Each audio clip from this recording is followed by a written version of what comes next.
Good morning. Welcome to Brandenburg News Network. I am Donna Brandenburg. It's the 14th day of March 2024. And I got to tell you guys, talk about having life take weird twists and turns and such. Today is one of those days. I was communicating with a friend, and all of a sudden, a contact, I will call him that right now, dropped into my sphere of being able to see what's going on in the world, into my purview. And I can tell you right now that along with Ivan Raiklin and some of the other people who are in intelligence or who are investigators, this gentleman has got some stuff that needs to get out there. And I'm going to ask every single one of you out there that he's been censored, he's been banned, he's banned right now off of X, Twitter X. They say they don't censor, but you know what? There is censorship.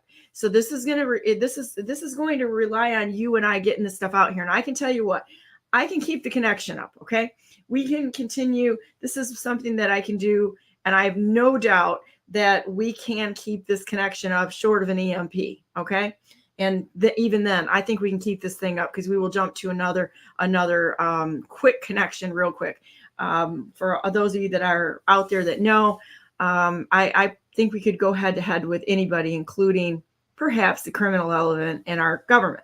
So, but with that said, I'm going to ask every single one of you out there right now to text your friends, to communicate with your friends that they need to get in and listen to this particular broadcast, because I'm gonna mess up his last name. Jonathan Cagle, I say that right, is going to be on, and he is an independent researcher that I can tell you right now, I am so impressed with him in our conversation we had yesterday that I'm like, it's just we're going to need to blow this up. Now, to those of you out here who are looking for something to get butt hurt over, I'm very sorry. There are going to be no protected classes of individuals, because we need to question everything. I don't care if you're Christian, Muslim, Jewish. I don't care if you're female, male. I don't care what gender you assign yourself to or whatever. There can be no protected classes of individuals. It's either good or evil. And that's what we got, because criminals like to parade themselves under labels. So we're going to throw some labels out here. It's going to make a few people, I'm sure, pretty upset, especially the ones that are trying to hide the criminality that has been right in front of our face. And with that said, so there's my warning to everyone out there. We're going to talk about some very difficult subjects. It's going to lead to murder. It's going to lead to election rigging, but I'm going to come back to this murder part of it, because I think this is going to blow open the fact that we have departments of assassination agents in our government, and we need to know about it and who they're working with. Who owns the government? Do we have anybody sitting in the seat for real, or are they all puppets? And with that said, I'm going to bring on Jonathan. Morning, Jonathan. How are you? Hey, Donna. Good morning. I'm doing good.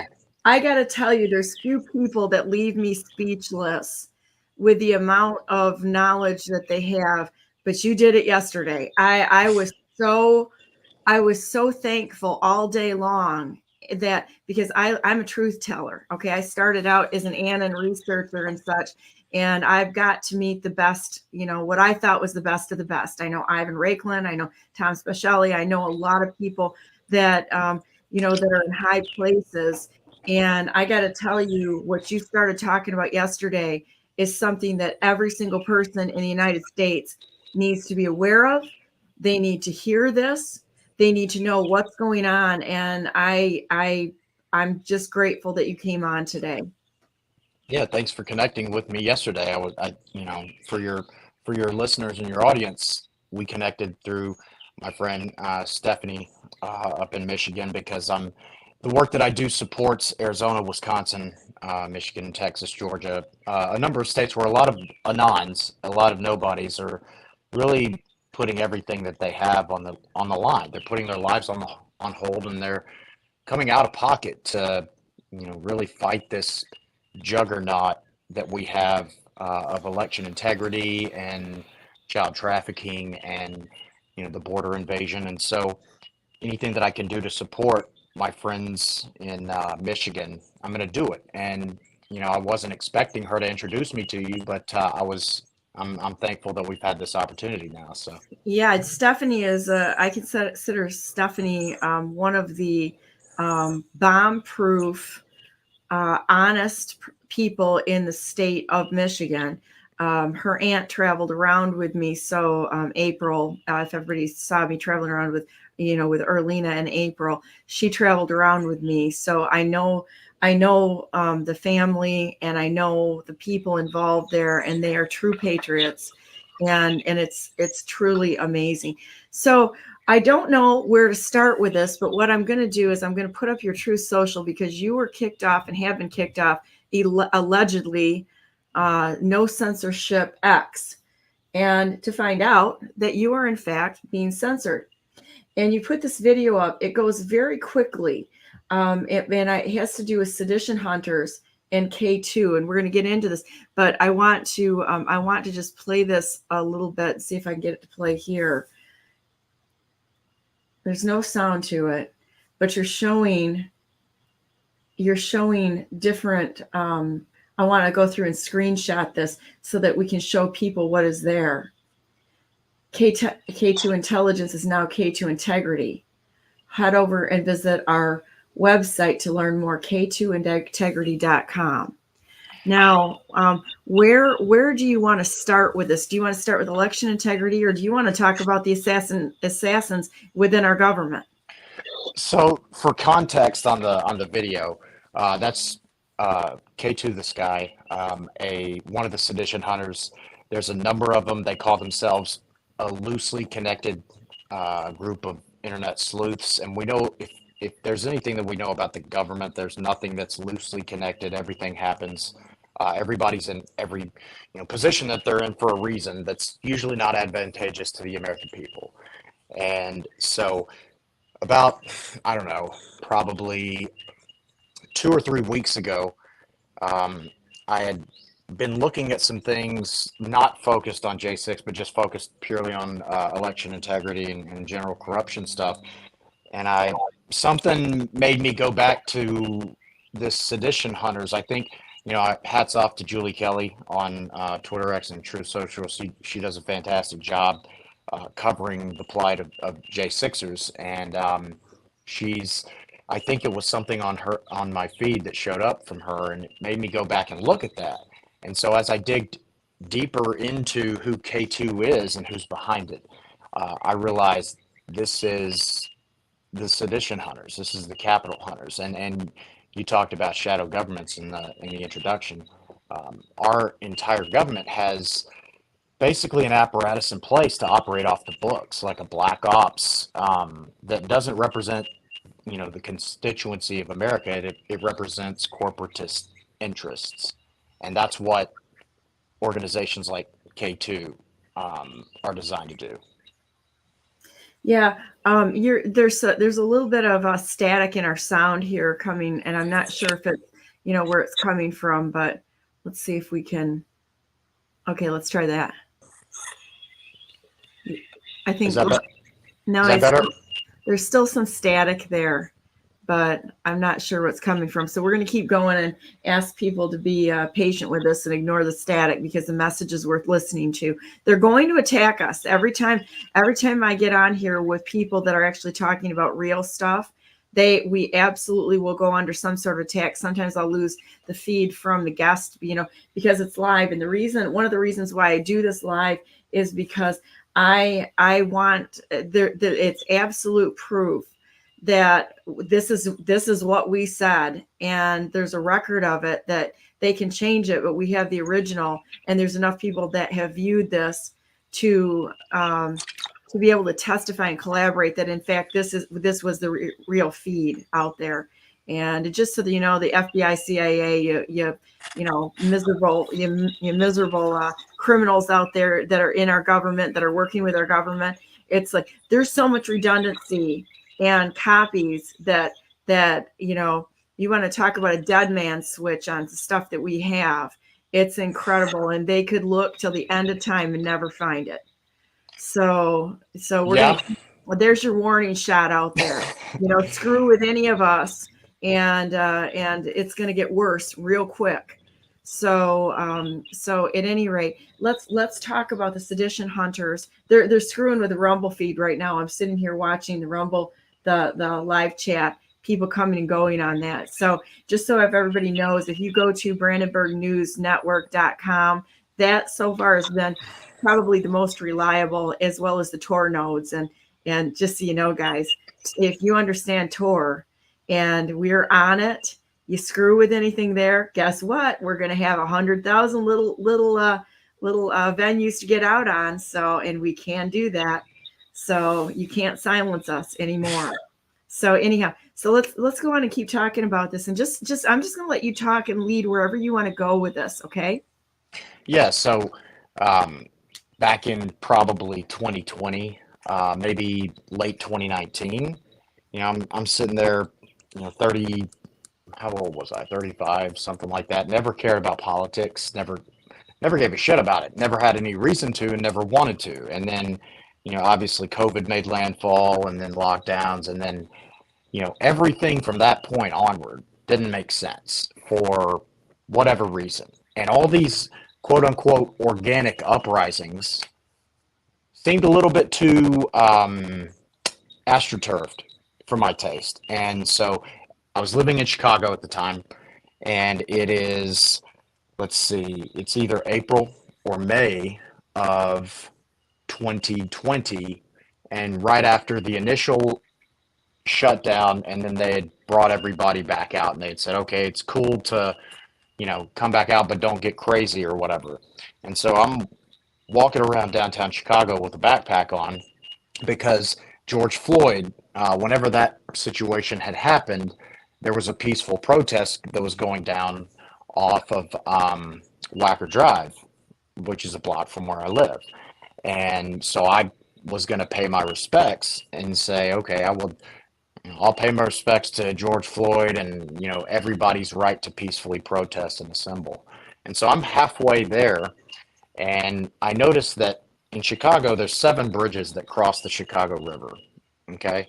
And it basically separates, boroughs or neighborhoods of Chicago from each other. But whenever there's an emergency, or there's a ship coming through, like, they have to raise all of them. So once the ship gets past 1 or 2 of the bridges, then they always lower one for emergency purposes. Well, I just crossed the LaSalle Street Bridge, and I'm still walking over, towards the George Floyd protest, and I see, like, everybody's peaceful. I see all the bridges are up except one, and then behind me I hear like, out of nowhere, it sounded like a bunch of, like, warriors running onto a battlefield, like, screaming at the top of their lungs. And I turned around and I see a swarm. I'm not kidding. It had to have been 500 people, all in hoodies and backpacks and ski masks. And they had baseball bats and, like, 2x4s and cinder blocks and things like that.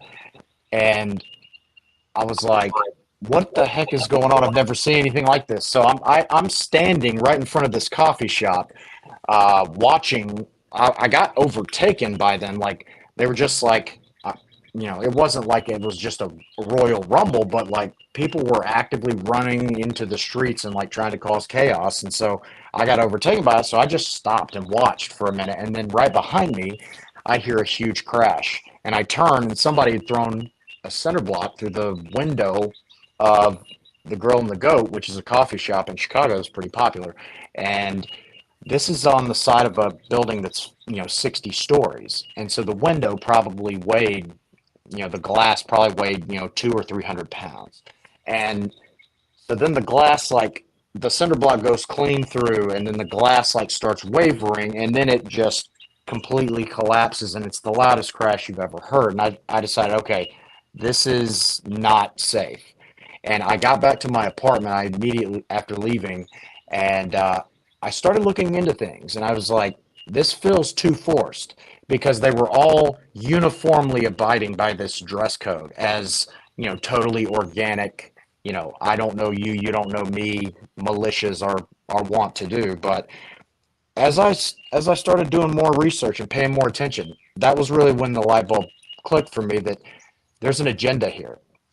And, ever since the stolen 2022 election, from that point on to the 2022 elections, everything was, black is white, up is down. Nothing made sense. Men can have babies. Natural immunity isn't a thing.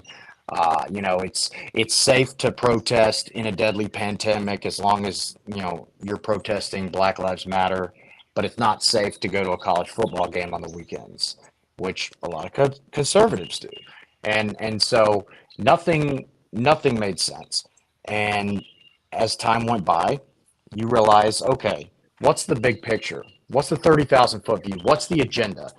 Oh, there's a coordinated takeover going on of a certain elite, small, non-representative class that wants to basically strip our constitutionally protected rights. And once I think it's the wise approach to go from a standpoint of once you know the destination, where they want us to get to, which is the complete erosion and destruction of the middle class, the creation of a perpetual two-class caste system where they have their exclusivity and their 1% of the 1%, and everybody else is basically the proletariat that's dependent upon them for universal basic income, for energy needs, for food and water, for housing. And once they get us to that point, then it's over. There's nothing that we can do. And there's also this coordinated push to remove our guns, and that's one of those things that's just supporting everything that they're doing. They want to disarm population. The Second Amendment is the only reason that they haven't already taken over the entire globe, in my opinion. But when you look at 2020 going into that November election, and you go to bed at night at 11 o'clock and you think, all right, Trump's got a pretty safe lead, and I'll just call it and I'll pick back up tomorrow. And then you hear at 2 o'clock the night before they stopped counting, and all of a sudden these massive batches of ballots came in, and the next thing you know, you wake up in the morning and Joe Biden has flipped, like impossible to flip races. And you're like, oh, yeah, this makes sense because everything else sucks. This has to suck too. So of course this would happen.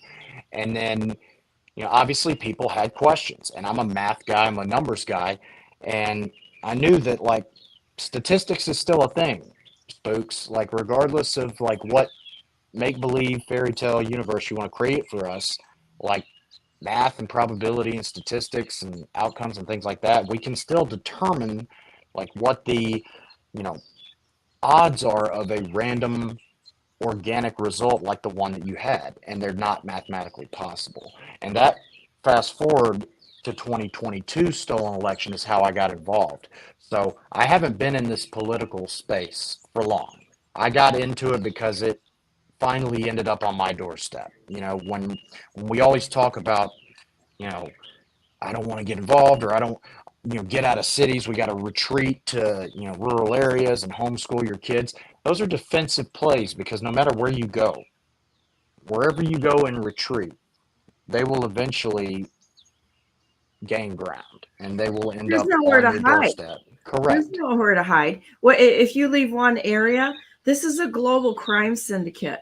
So we can delude ourselves and say there's a safe place, but there isn't. It's this is a stand and fight.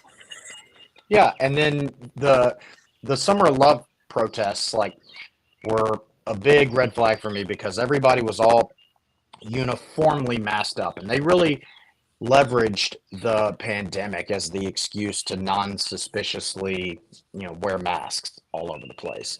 But in addition to that, you also had these groups that were showing up in major metros and black bloc that were actively assaulting civilians with batons and makeshift weaponry that looked like it came from the back room at the FBI armory or something. I'm like, what the hell is going on? And when 2022 happened, and we saw January 6th go down, and it made no sense either, because we know Trump supporters that's not how they roll. We don't just go and wreck people's shit unprovokedly. Like, the left is completely absurd now. It's not tenable for any society. The left is clearly committed to this hostile takeover, like socialist, communist, Marxist revolution. It's another Bolshevik revolution to a T, and you know, the dishonesty behind it. Like, you can even tell in their language, in their conversations that they have with you when you're debating a topic, it's never intellectually honest or logically consistent. And that's a huge red flag that you're dealing with somebody who is truly a communist, and they're not operating in good faith.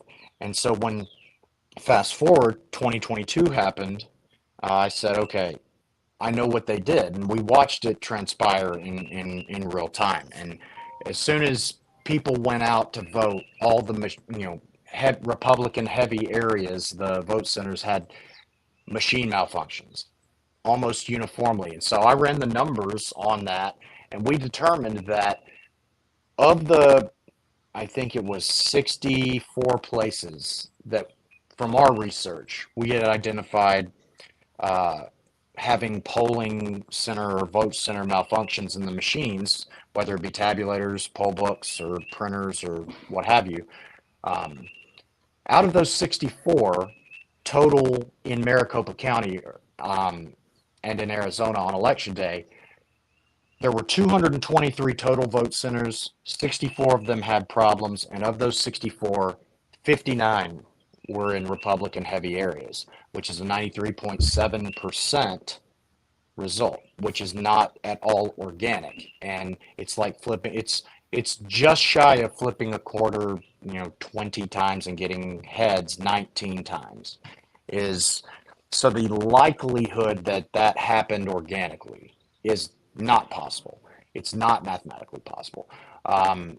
And I saw the contempt with which they treated anybody who asked questions about it. And I said to myself, no, we're not doing this again.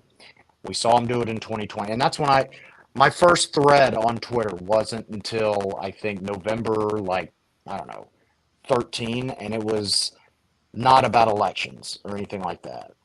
But my second thread ever was about what happened on election day on Maricopa County. And I almost didn't post it because I knew what kind of hornet's nest I was stepping into and what kind of bullseye I was putting on myself, because I'm calling out the people, the bad actors, and arguably the most incestuous, politically corrupt area in the country outside Washington, D.C. But when I did, I felt this relief, like, okay, you did what you could do. You did what you should have done. And whatever comes from that for a reason. And it got me connected to a bunch of great people. I'm very fortunate. I've had the privilege to work with some of the true patriots, the unsung Anons that give themselves for their country. And it's felt kind of like a divine providence thing, because I could have been connected with anybody. Here I am with 1,100 followers on social media, knowing nobody. I've never had a big social media presence. I don't have any connections. I don't have any, financial backers behind the scenes with writing me big checks so that my account can just show up out of nowhere and I can go to 100,000 followers. That wasn't me. I was truly grassroots. And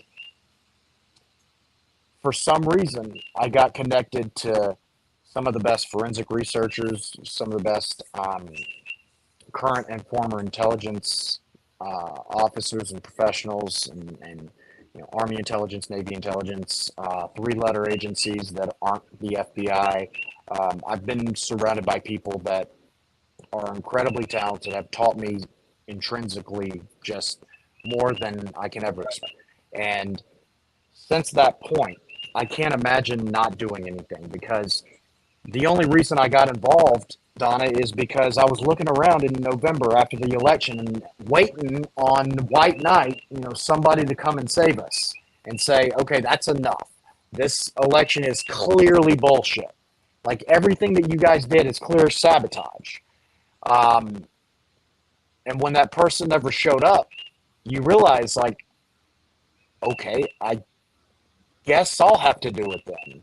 And thankfully, our country is fighting back because a lot of people had the same revelation and the same epiphany. And you know, people like you and Steph and you know, my friends like Peter over in Wisconsin, Kevin in Georgia, and you know, so many to name in Arizona. Peter is amazing. I've had him on, and what an amazing guy. He's filing lawsuits and they're winning. This is, you know, if you base it on the law and the legal process, you can win. You know, going to all of the nonsense protests and that sort of thing, you're never going to win. They're looking out the windows laughing at us. You know, you have to do it in a legal way, and it can be done. Yeah, and you know, getting connected with Peter was, you know, I had to be intentional about it because you know, he had an obscure account, I had an obscure account, no major following, and you were lucky if you saw either of our posts on your feed because we didn't get any kind of reach whatsoever.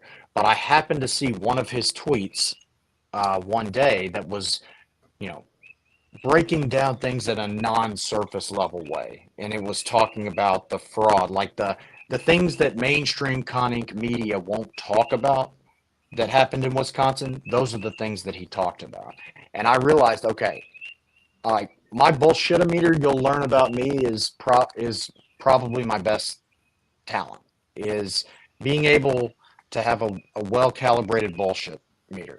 And I can tell when somebody's full of it, and I can tell when somebody's genuine almost, you know, instantly. I don't know. But I knew that Peter was on our side.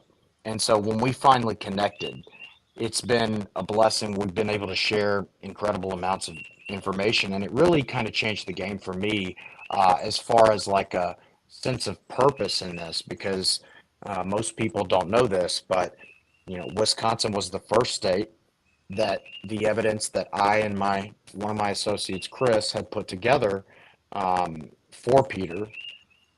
Wisconsin was the first state where it was actually presented, you know, under oath in, you know, a Senate.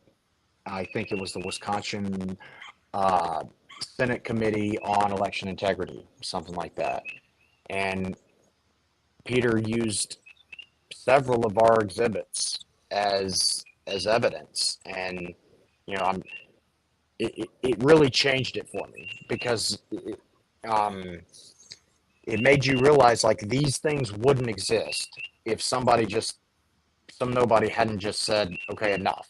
All right, this has got to stop. And it's not and once you realize, Donna, that the big names, the people whose names we all knew before COVID aren't coming to save us, the ones that have all the limitless resources, the ones that have the big productions and get invited to, you know, speak at CPAC and, you know, all these other big conservative events, like those people aren't coming to save us.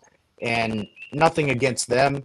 It's just they have their lane, you know, and I'm assuming that the people that are backing them like the lane that they're in.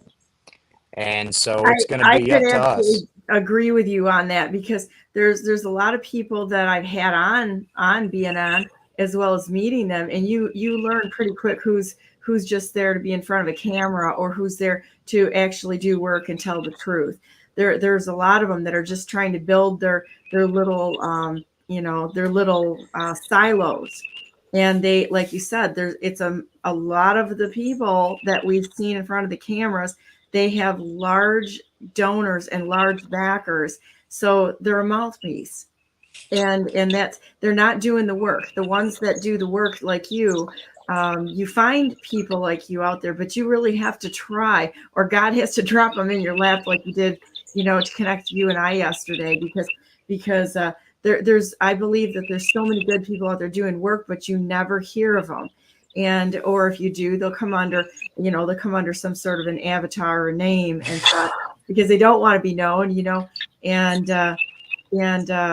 those are the ones that I want to talk to, quite honestly. And I just think this is extraordinary. Yeah, and like I said, Peter is one of the rare breeds that I've been fortunate to connect with and call him a friend and a colleague, and he's doing fantastic work for people up in Michigan, and Chris Gleason as well. Huge shout outs to them, and shout outs to Stephanie Lambert and Stephanie Beltnick, who connected us um, as well in Michigan, and Kevin in Georgia, Melissa in Texas, Clay right over here in Huntsville, Alabama, right around the corner from me, and then so many in Arizona, so many great people. Well, we've got Chris Rachel and Kyla. Jen and Shelby. I love you guys. We've got Chris Kyla in Michigan, and Stephanie works with an incredible amount of people with Scott Ogney, Michael Butts, Clarissa Filbert, and so many other amazing patriots who are just working behind the scenes tirelessly. And there's going to be a day when every one of these people who have thrown their entire life into writing our elections, they're going to be called out, and history will remember them. For certain, we will, because the people that know what's really going on, not them, the government. Okay, we the people, we understand. I think we understand who the true heroes out there are, and they will never be forgotten. The amount of time they put into this stuff is just incredible. Yeah, and what people don't realize is that when you realize that you're up against an enemy that is a huge juggernaut with limitless resources, limitless financial backing, and control of not only federal law enforcement, but the entire intelligence apparatus and the black ops apparatus, then you're going to make the least money you've ever made if you decide to get in this space, and you're going to pay a lot. yeah, you're going to pay your bills out of pocket based on the good graces and the kindness and generosity of the other Anons out there who see what you're doing, and I can't tell you how much I appreciate all of them, because there's not going to be some guy who shows up 2 weeks into it and says, hey, here's $100,000 or here's $1 million check to go build out your platform or anything like that. No, I mean, those people are already occupied with their people they've established. So you got to know that you're going to go broke, which we clearly have. You're going to eat a lot of peanut butter and Ritz crackers, which, or maybe that's just me. And you're going to become bitter at times because you're going to think to yourself, is this doing anything? Like, is this making a difference? And I'm literally like, when I say you realize you're up against an infinite juggernaut, my thought process becomes, okay, I'm going to work 7 days a week. I'm going to work 16 to 18, 20 hours a day. And I'll only take days off when my enemy takes days off. And so since November of 2022, it's been 7 days a week. I haven't not done something every single day. And the reason for that is I was late to this game. I was, late to dip my toes into the political, sphere. And I had never cared about, election integrity. My background's finance. I knew numbers. I knew how to, do fraud prevention and anti-money laundering protocols and things like that. And I knew how to calculate the, relative risk and the absolute risk on investments. And so this isn't what I wanted to be when I grew up. And unfortunately, I knew I had a hell of a learning curve. And so I had to commit to it. And a blessing that I know has, it initially seemed like a huge setback, but it's become probably the most important thing that's happened to me in a long time. Back in May of 2022, I got my first and only DUI. I was ashamed. I don't even have a cool story. I fell asleep in the Taco Bell parking lot, in Alabama, and thought I was doing the right thing. And then when you wake up and the cops are knocking on your driver's side window, you realize, yeah, I probably shouldn't have admitted that I, also had, 3 to 4 beers. I mean, it was over a, long period, but still, that's irrelevant. What they did was put me, because of, I had just moved back from Chicago and now was in Alabama. They put me on this pretrial intervention program, which is designed to, you basically agree to plead guilty, quote unquote. And the judge sets aside the conviction as long as you do their coursework and then you submit to color code. And color code is a thing where every morning at 8 o'clock, you wake up bright-eyed and bushy-tailed, you call in to the city, and they call out a list of colors that have to come in and submit to a random drug screen. And it tests for marijuana and alcohol. And marijuana was never really a big issue for me, but with a background in finance, like, I'm used to alcohol being involved in like discourse and networking events and happy hours and social life. And so that one was a little bit of a challenge. And I knew that based on, how lucky I've been in my life, I said, the moment that I decide during the week that I'm going to drink today, the next morning my color is going to get called. So I had a decision to make where I was like, all right, you can either fuck up again, pardon my French, and let this spiral into a much bigger and worse situation for you, or you can just say enough's enough and go completely stone sober and not have to worry about that. So that's what I did. And in August, they put me into the program. That's when I, went completely stone sober after the first 3 days. Um, the first 3 days were tough. After that, I didn't think about it. I didn't miss it. I didn't yearn for it. Um, and then about a month later, I started noticing more mental clarity, more um, an increase in retention in my um, short-term and long-term and pattern recognition memory. I've always been high-level EQ and pattern recognition, but every month that passed, it became more and more apparent. Like, my brain was becoming something it's never been before. And so fast forward to today, and my brain has become a cheat code, and it's given me the ability to see things at a level of discernment that I've never seen them at. And I realize every day that passes that I was given this gift and this blessing for a purpose. It happened, so I'm obligated to fulfill that purpose. And I'm thankful for it, but I also don't take it for granted to say it has anything to do with me. It doesn't. It's just something that was handed to me. And so, out of respect for the gift and what was given to me that I didn't deserve, I'm obligated to use it for this moment, for this exact situation. And I think there's a lot of us out there that are exactly where they're supposed to be at exactly this time to do exactly the role that they're doing. And we can't explain it when it happens or don't understand it as it's happening. But then you look around one day and you realize, yeah, this is my element. And I don't plan on doing this forever, but I can't imagine not doing this now. And I think back to November of 2022 when I almost didn't post that Maracopa thread. I could be out there in the world lying to myself every day, working with financial clients and telling them where to invest their money, knowing in the back of my mind, like, this is rigged and this is rigged and this is going on and this is going on. And am I going to look at myself in the mirror in the future and say I had the chance to do something and didn't? No. And so that's where I got into, kind of this commitment to doing this, because this is the most important election in our lifetimes. Might be the last election in our country's history if we're not careful. And I know that's cliche. Everybody always says that, but we're talking about a clear attack. Our borders are wide open. Criminals are not prosecuted. There is a clear ethno-centric attack against white people. And there's a reason for that. Yeah, and it's horrifying when you think about the gravity of that.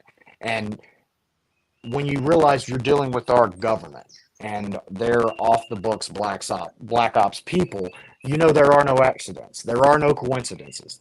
Things don't just happen or just fall into place. You know, unless they're pushed towards that direction. And so you can see, look no further than any of the, you know, rulings on these elections lawsuits cases. So we had the privilege of getting to help Carrie Lake and her legal team and the good people that are killing themselves to try to get justice. Because Carrie Lake, let's be clear, is the duly elected governor of Arizona. Hands down, no question, probably by between 150 and 250,000 votes. Katie Hobbs was installed. She is illegitimate. And so with that said, you're just thinking to yourself, okay, all these unsung people like a Shelby or a Kurt or a Brian or a Jen Wright or, you know, Rachel Alexander, like these people that have been incredibly influential, but I can speak to how committed they are because I've seen it firsthand. I've been fortunate enough to work with them directly and get to know them, you know, and like, again, bullshitometers really well calibrated. And I've seen how much they've put in, how much they've sacrificed, and how demoralizing it can be when you have all of the facts on your side in a case. You have video evidence showing illegalities and conduct that is unlawful on behalf of the elections officials tasked with stewardship over elections administration in Arizona. And you can even have outright fraud where whether it's a forged logic and accuracy test that we later find, you know, they all signed off on it, but they actually didn't do it. And we find that out later. But that doesn't matter. Or Stephen Richard gets on the stand in the signature verification hearing back in September and says, don't let them see signatures, Judge. It'll threaten Jews. And the judge goes, okay, good enough for me. And I wish this was, you know, fiction. I wish this wasn't real life. But it's become so absurd that you realize, okay, this is being pushed, this whole upside down reality that we're forced to live in right now. It is being fostered by somebody. And our intelligence apparatus that we have, I feel so bad for the American people. I think it's the worst it's ever been. There's so many intelligence officials that we know of that I feel bad for the American people because they don't even realize how many we don't know of. But groups like what we were talking about at the beginning, you know, sedition hunters and capital hunters, there's the push to make them seem organic. And Ryan Riley is the guy who wrote, he literally wrote the book on sedition hunters. He's like the face of the franchise for pushing, you know, how patriotic these loose network of anons are. But since the time that I first started digging into them, I've realized, okay, they were using Pegasus, which is Israeli tech from NSO Group, which NSO Group is basically the private version of IDF Unit 8200, Israel's NSA. The FBI was using Pegasus against protesters. They were using Clearview AI, which is Peter Thiel, Charles Johnson, which is basically the Google of facial recognition. And they were also using Pegasus, let me make this clear, to extract exonerating evidence from J6ers or to extract incriminating evidence that they might have from January 6th on their phones where Antifa or Capitol Police or others are clearly dressed in their uniforms or their typical garb and then changing clothes to look like Trump supporters. They have used that, and we know this now. They've used both of those technologies against anybody who was guilty of being a conservative in Washington, D.C. on Election Day without a warrant. And that's when I really committed into digging into these people because they are waging war on um, American people, and they're breaking up families, and they're laughing about it, and they're loving every minute of the conditions that these, you know, people are being subjected to in these, gulags in DC and wherever the hell else they're sending them. And because we don't really know. We have no idea what they're really doing, because there's no oversight there. They're operating independently, and there's no accountability anywhere in our government. No, none whatsoever.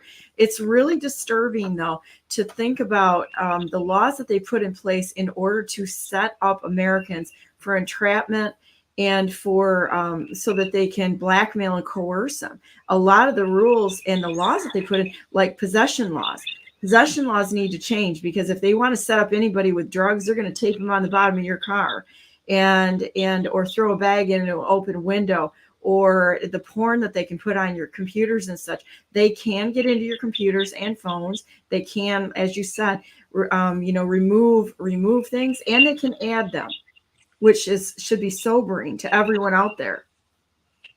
You're absolutely right. And we're waged in two wars simultaneously right now, an informational war and a psychological war.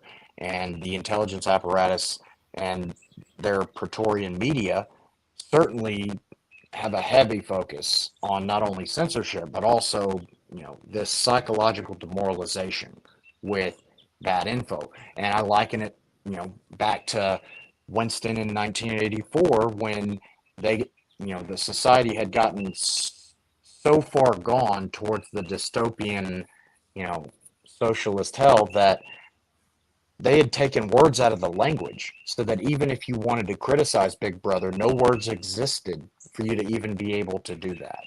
And this protected speech and protected classes and things like that, and hate speech, like you mentioned earlier, those are just apparatuses that provide special groups, usually with an agenda, coverage for their misdeeds. It's the Right. it's the criminalization of noticing what they're up to. And that's why the whole, anti-trans,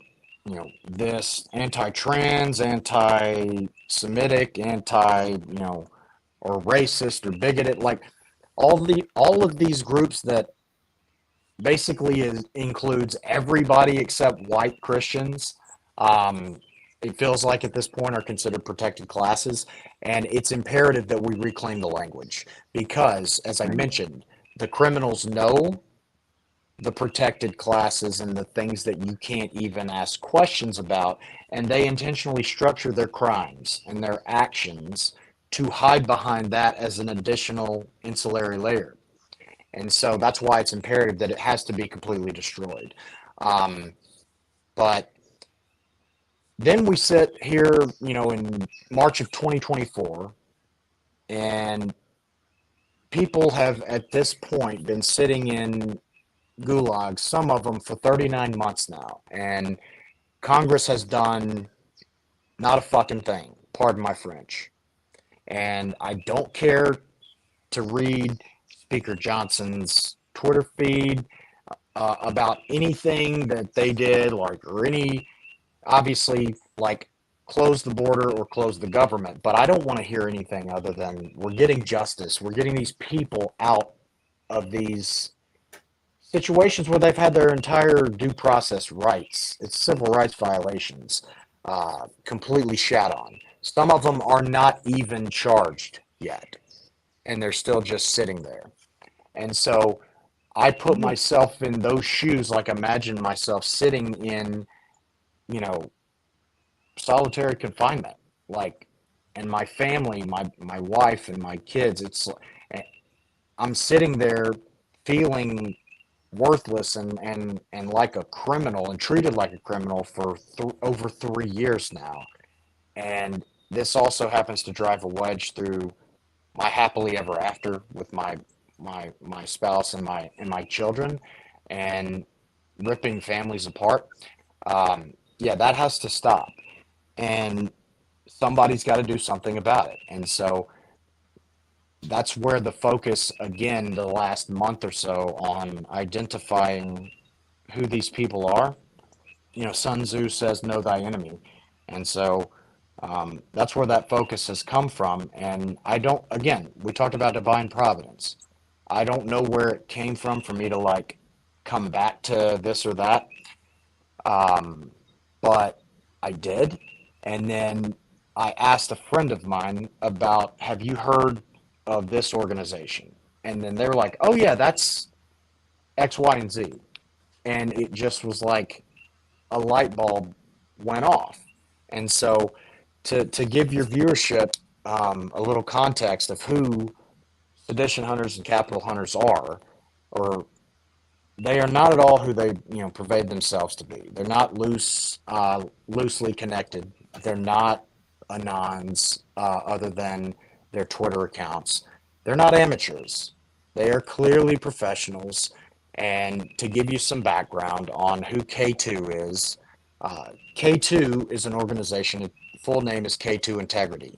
It was founded by Jules Kroll back in 1972. And it was called J. Kroll Associates back then. His first client that he ever worked with was the parent company of Marvel Comics, if you can believe that. It almost makes me believe it's, the establishment of the firm itself was not organic. But well, it sounds like the same thing. The CIA and everything, and everybody else has been involved in. You can put CIA and Mossad in there together. They've been working to create all of these entities for how many years? And they're indiscernible. They're indiscernible at this point. But yeah, it's the same thing. I mean, they created Hamas, Hezbollah, Antifa, BLM. I mean, they're behind all of these foreign and domestic terrorist organizations. And quite honestly, I think they're behind most of the grassroots organizations, or the ones that claim to be grassroots, because these people are way too organized. And, you can see things like exact color matches even between their logos, which is kind of crazy, Well, when you see Patriot Front like marching around like idiots, and they're all wearing like cargo khakis. Oh my gosh, you said it. There's a guy here in Michigan, and he changes his little uniform, puts a different hat on, puts the different buttons on, waves his little flag, and walks around. But it's the cargo shorts, the khaki cargo. I'm gonna laugh the rest of the day over that. It's like the most insultingly astroturf glowy thing you've ever seen. No kidding. It's insulting, but humorous at the same time if it weren't so sad. Yeah, but when it comes down to it, yeah, like the initial or the normal reaction or response is to just laugh at it, mock it, and then never think about it again. Don't let it influence your life. But once you realize everything that's happening and has been happening is happening for a reason, and it's being coordinated by somebody, then you realize, okay, it's not just enough to know it exists. We have to realize why it exists. What purpose does it serve?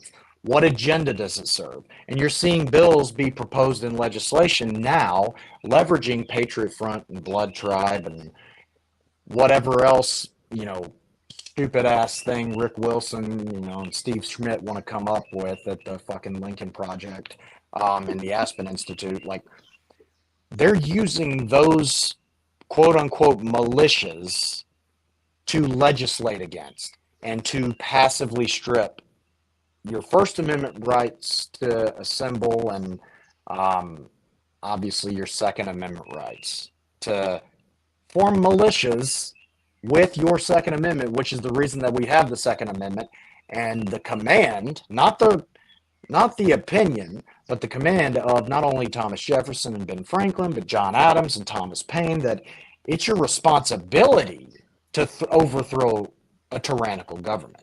It's not a, do I have the right? It's not a, we think it's a good idea to, no, it's a, every person who is able has an obligation to the country and to the Constitution and the preservation of the Republic. And so they are trying to make militias illegal with their stupid fucking, glowy parade groups.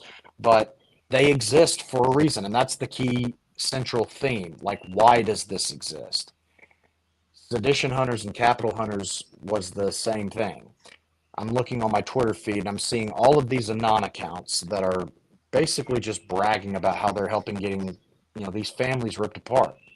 And they're posting videos of people like literally breaking down in tears and like getting, subjected to some of the just most unbelievable, egregious bullshit you've ever seen. And they're just sitting there laughing about it. And I'm like, okay, we know they're part of the psychological operation because that's designed to demoralize you.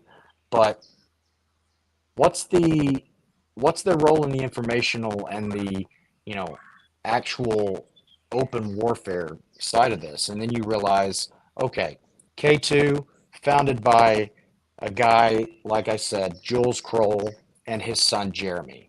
It's actually Nick Kroll's dad. So that's a fun fact for all the viewership. People who watch the league will know who that is, and he's been in Parks and Rec. But anyway, in 1972, founded J. Kroll Associates. First client was Marvel Comics, parent company. He took that money and then started Kroll Inc.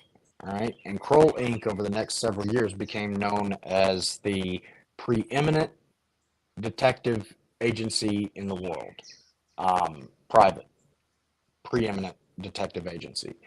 And so there was something that I was looking at that, one thing led me to look at this article. I think it was like just in the, a ways down, maybe the sixth or seventh result on Google, I saw this article that was called The Secret Keeper, and it was about Jules Kroll, and it was written by the New Yorker back in 2009. And I was drawn to it because it wasn't recent, so it wasn't just an AstroTurf contrived thing to justify everything that's happened currently. It gives insight as to who they were and who they've always been before all of this nonsense. And so you go through it and you see, okay, in the article, and this is something that I posted on Truth yesterday, and people have actually shared it on Twitter. They are the organization that you send in when the FBI isn't comfortable getting involved. So they'll send K2 people in to basically mingle in amongst these, groups, organizations. You talked about infiltration by, any group of, patriots, so to speak, gets infiltrated by, feds and whatnot and spooks. Well, that's what they do. And they go in and they gather evidence and they gather intel and information, and then they go back to the FBI to get the FBI interested enough to get involved and investigate. And if you're familiar with how they've operated and how the FBI has admitted that they've operated in tandem with this group, then you know that is exactly their MO. That is exactly how they're operating. And so later down in the article, you see that they are, according to them, the CIA's stalking horse. And I thought, where do I know that from? Oh, Harvey Weinstein, because right when he was first accused and convicted, a bunch of his accusers started getting harassed, and it wasn't by just regular people. It turns out that Harvey Weinstein actually hired Kroll and Black Cube to harass his victims, and Boy Schiller and Flexner was certainly involved in that process. But I'm thinking to myself, these are people who have been sexually assaulted and raped and subjected to some of the just most terrible things ever. And now you're going to hire a private version of the CIA. They call themselves the corporation's CIA.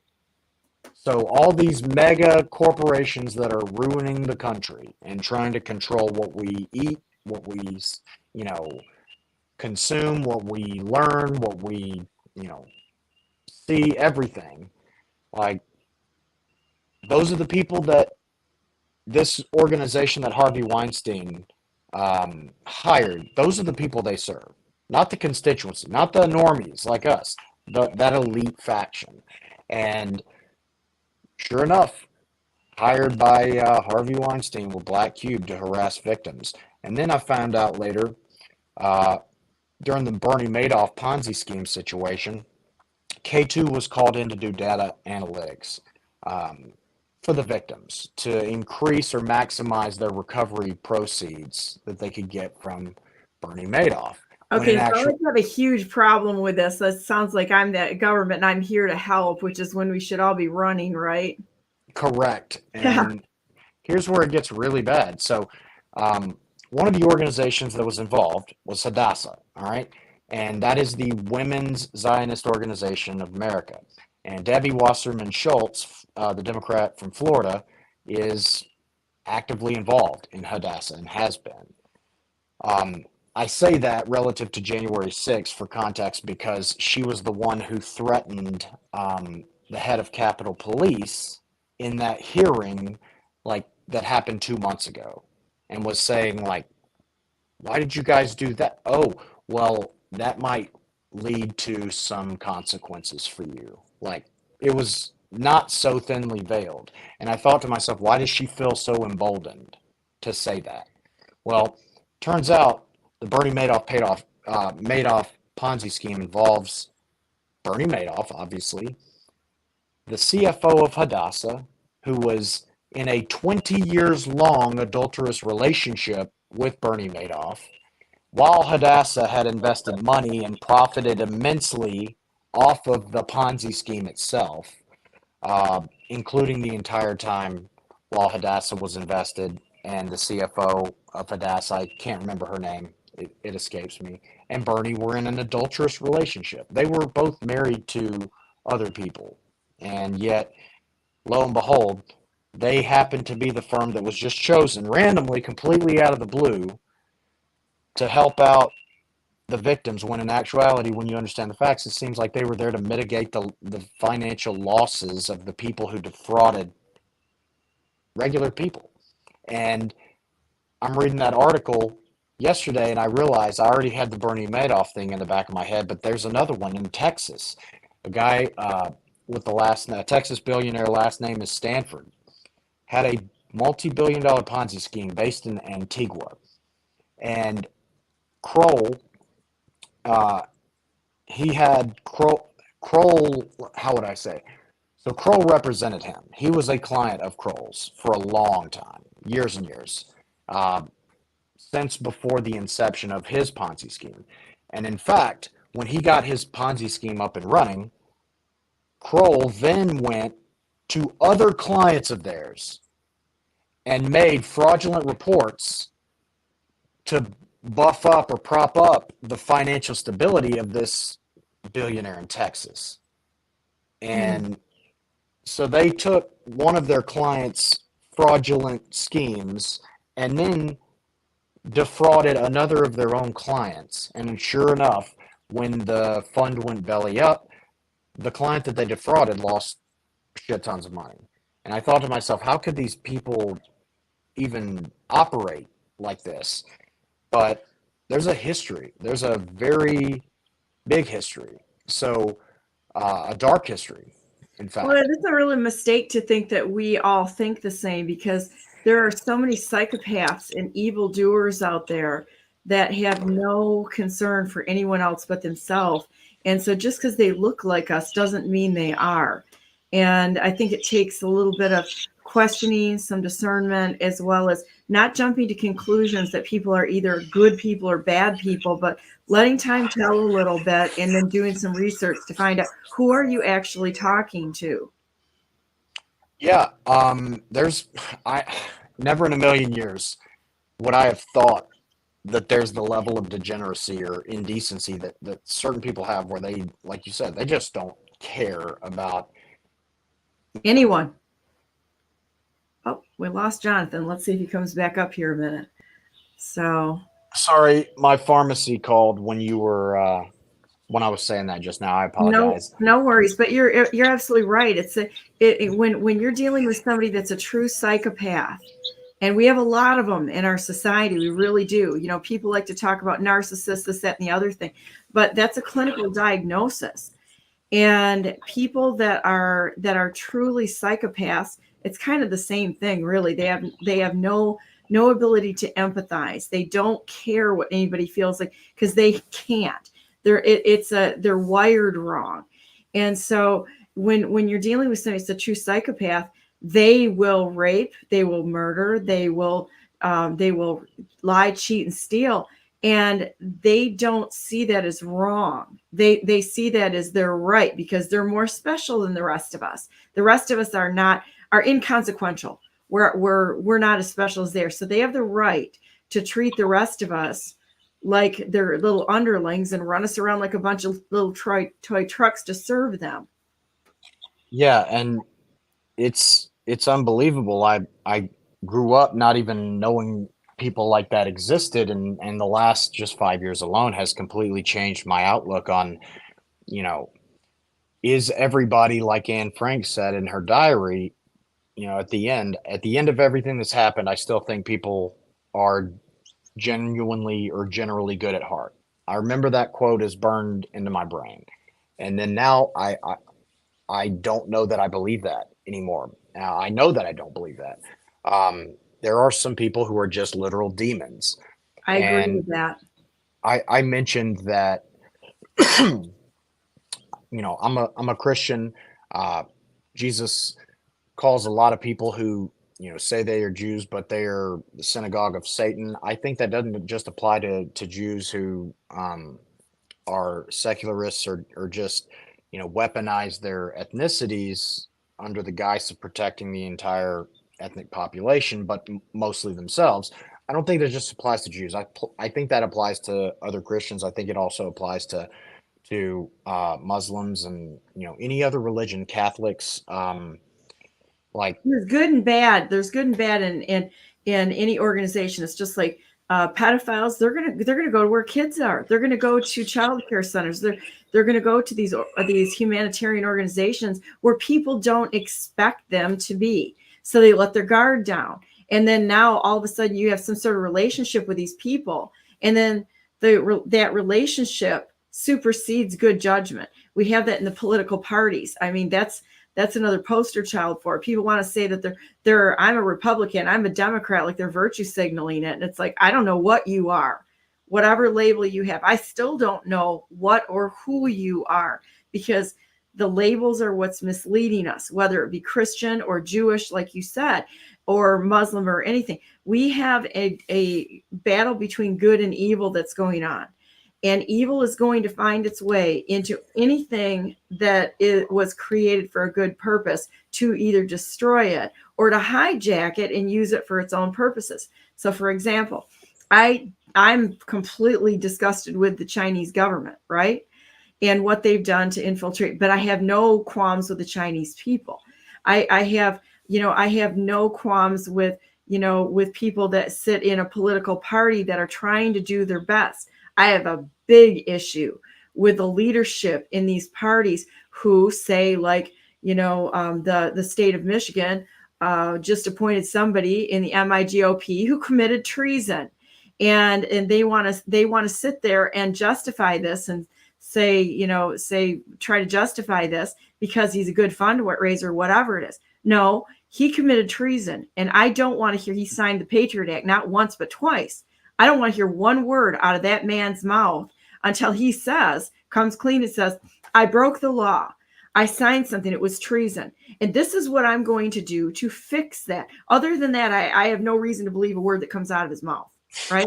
Or anybody else that voted him in at this point in time. Because either they turned a blind eye for the sake of the party, for the sake of the organization, for the sake of, of whatever, or they're in on it. And that's the only two ways that we can go, is that they're either part of this crime syndicate that has elevated people in order to mislead the population instead of coming clean.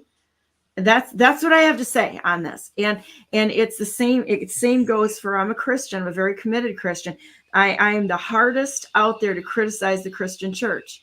What was done during COVID for them to take the dollars to close down their churches is absolutely a shameful disgrace. And don't even talk to me about being a Christian when you ran tail and you hid in the corner like a gutless coward, and you went for the money like the Judases you are, instead of standing there with the people under all circumstances. And I'll say the same thing to the Jewish organizations. Here comes the Anti-Defamation League, right?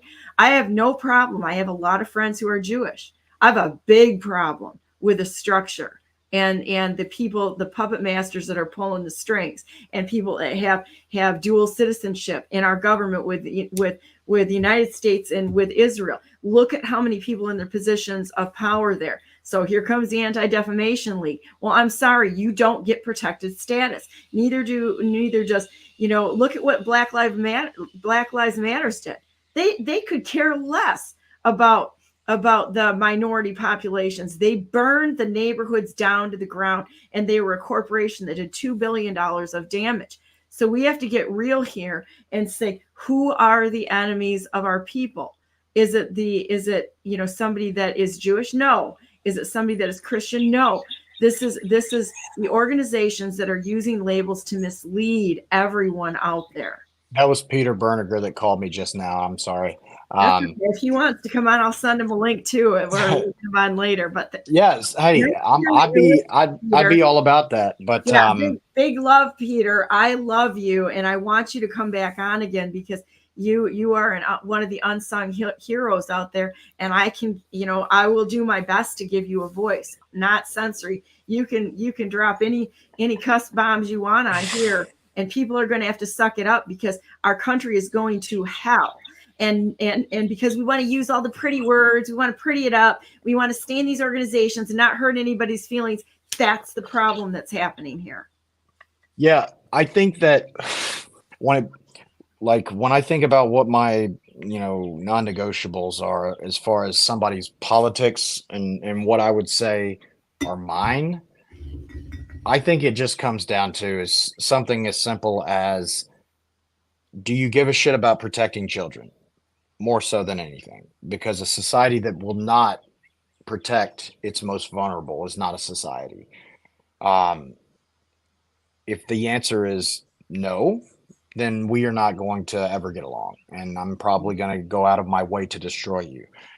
And then secondly, the border invasion. Like, it's clear that this is a coordinated anti-European, ethno-cultural, and hegemonical attack on eroding European nations, because it's not unique to America. It's happening in traditionally white cultured nations across the world. And they say, follow the money, and you realize, okay, well, who's behind these subsidized journeys that these people aren't just taking from Mexico City, from Juarez, where they can basically look across the, water and see San Diego. We're talking about, like, people are coming from Central America and from the Caribbean and from China. And so who's subsidizing it? Well, it just so happens that we're talking about K2 and sedition hunters and things like that. Well, I mentioned Jules Kroll and his son, Jeremy, who's the CEO and co-founder. It turns out that Jeremy is part of something called the Partnership for New York City. And do you remember seeing a few days, I think it was about 3 or 4 weeks ago, where New York City Mayor Eric Adams got up, gave a huge speech in defense of, Israel's right to defend himself and self-determination, the usual talking points. And he also mentions that they were giving these illegal immigrants, or as he called them, undocumented migrants, they were giving these illegal immigrants $10,000 prepaid debit cards up in New York City. And we have strong reason to believe that a lot of those 10,000, if not all of those $10,000 prepaid debit cards, are being funded by tax dollars. And so I looked into it, and the company that is behind those debit cards is called Mobility Capital Finance. Mobility Capital Finance, their major investor, their primary investor, is the Partnership Fund for New York City. And the Partnership Fund for New York City is an investment arm of Partnership for New York City, where our friend Jeremy Kroll, the CEO of K2 Integrity today, is in business leadership for that organization. And they actually have something called David Rockefeller Fellows at Partnership for New York City. I'd be curious to know what qualifies somebody to be a David Rockefeller Fellow. Do you have to be like completely Bolshevik communist, or can you just like, really support, mass coordinated illegal immigration? But yeah, it's once you understand the overall agenda, the bigger the racket and the corruption and the conspiracy gets, ironically, the smaller it gets, because you start seeing the same people recycled over and over and over, because the interest that they have on massive migration, coordinated illegal immigration and immigrant invasion of European countries is protected by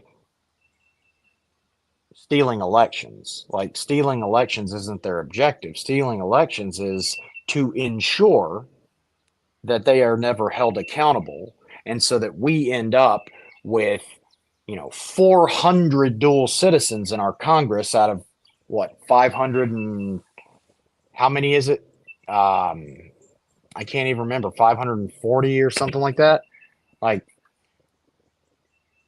the reason that the elections are stolen is to just prevent accountability for all these other things that serve the larger agenda. It's an ancillary piece, but it's certainly a piece. And on top of that, January 6th was and it's still an issue today because these people are still locked up, but they've made such a spectacle of it, and they've made it their springboard to build out all these new NGOs and nonprofits that are designed to protect, American democracy from dis and misinformation and from the far right. And it's all bullshit. Literally all of it is bullshit.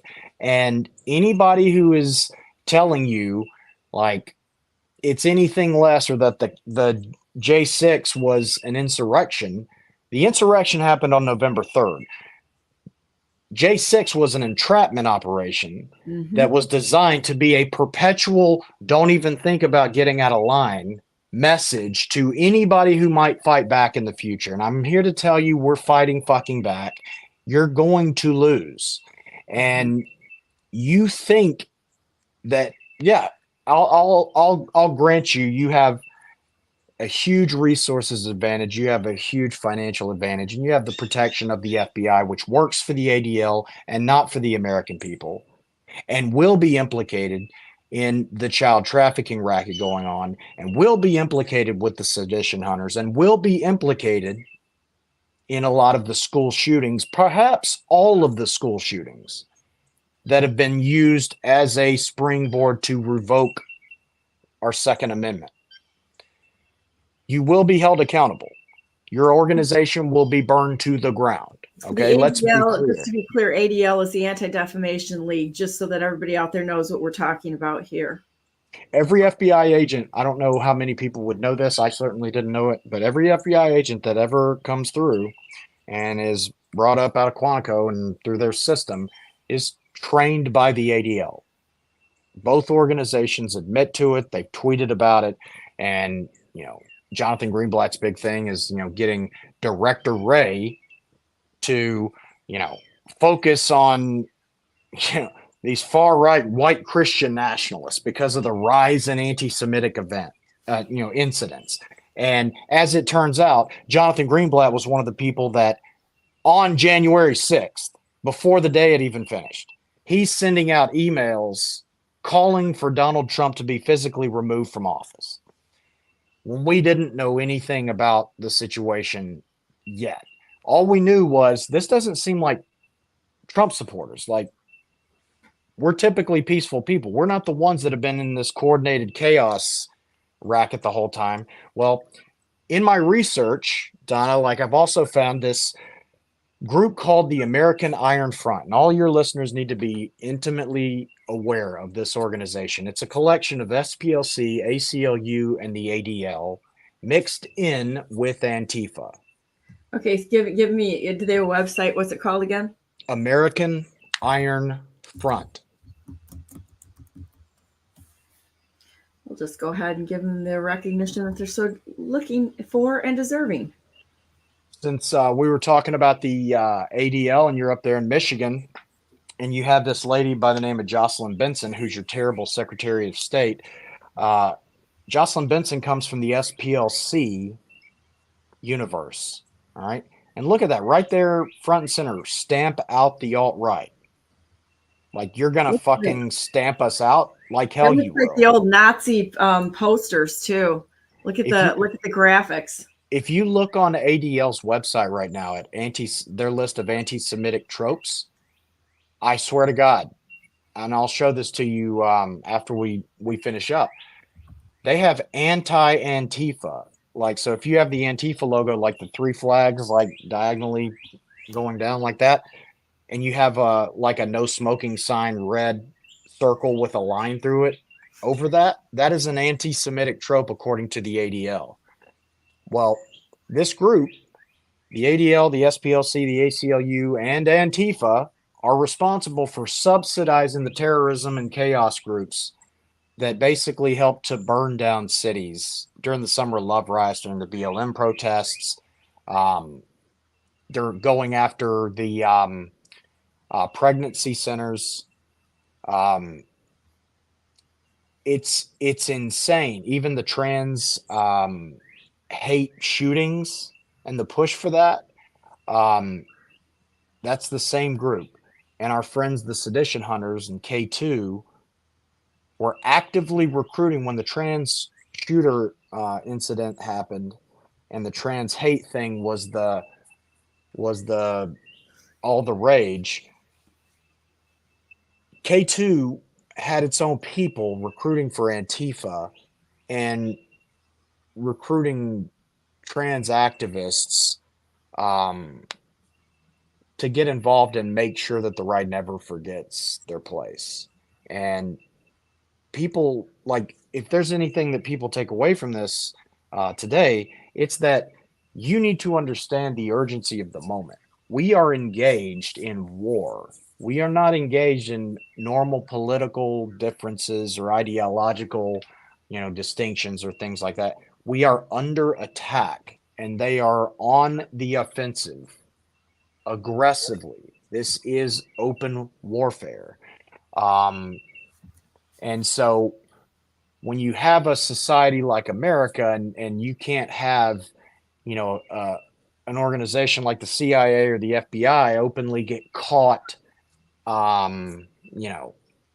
shooting down, gunning down peaceful, conservative Americans, because then you'd have just bloodshed in the streets. You bring in organizations that are off the books. You bring in Defense Intelligence Agency personnel. You bring in basically private intelligence apparatuses like a K2. And so we know from the article that I posted yesterday, I can't remember the guy's name who wrote it, but we know that they've hired CIA, GCHQ, which is the UK's version of our Central Intelligence Agency, and Mossad. They actively recruit and hire from those three agencies, as well as probably a number of, IDF agencies like Unit 8200 and like our own DIA and DHS. But as it relates to Michigan, I mentioned Jocelyn Benson and the SPLC. Well, here's how, K2 is especially relevant to you Michiganders. Stephen D'Antuono, on the election day in November of 2020, was the director of the Detroit FBI field office. All right. And then on January 6th, so sometime between November 3rd of 2020 and January 6th of 21, he was promoted to be the director of the Washington, D.C. field office. So he was the FBI director in D.C. on the day that January 6th that happened. And so a lot of people have seen in the, in the news and who have basically paid any kind of attention know about the Gretchen Whitmer like Fed napping, entrapment operation where they tried to use conservative extremism as a predicate on which to censor conservatives under the guise of, being a threat to American democracy, by planning to kidnap the governor of Michigan, who did not beat Tudor Dixon, by the way, but that's neither here nor there.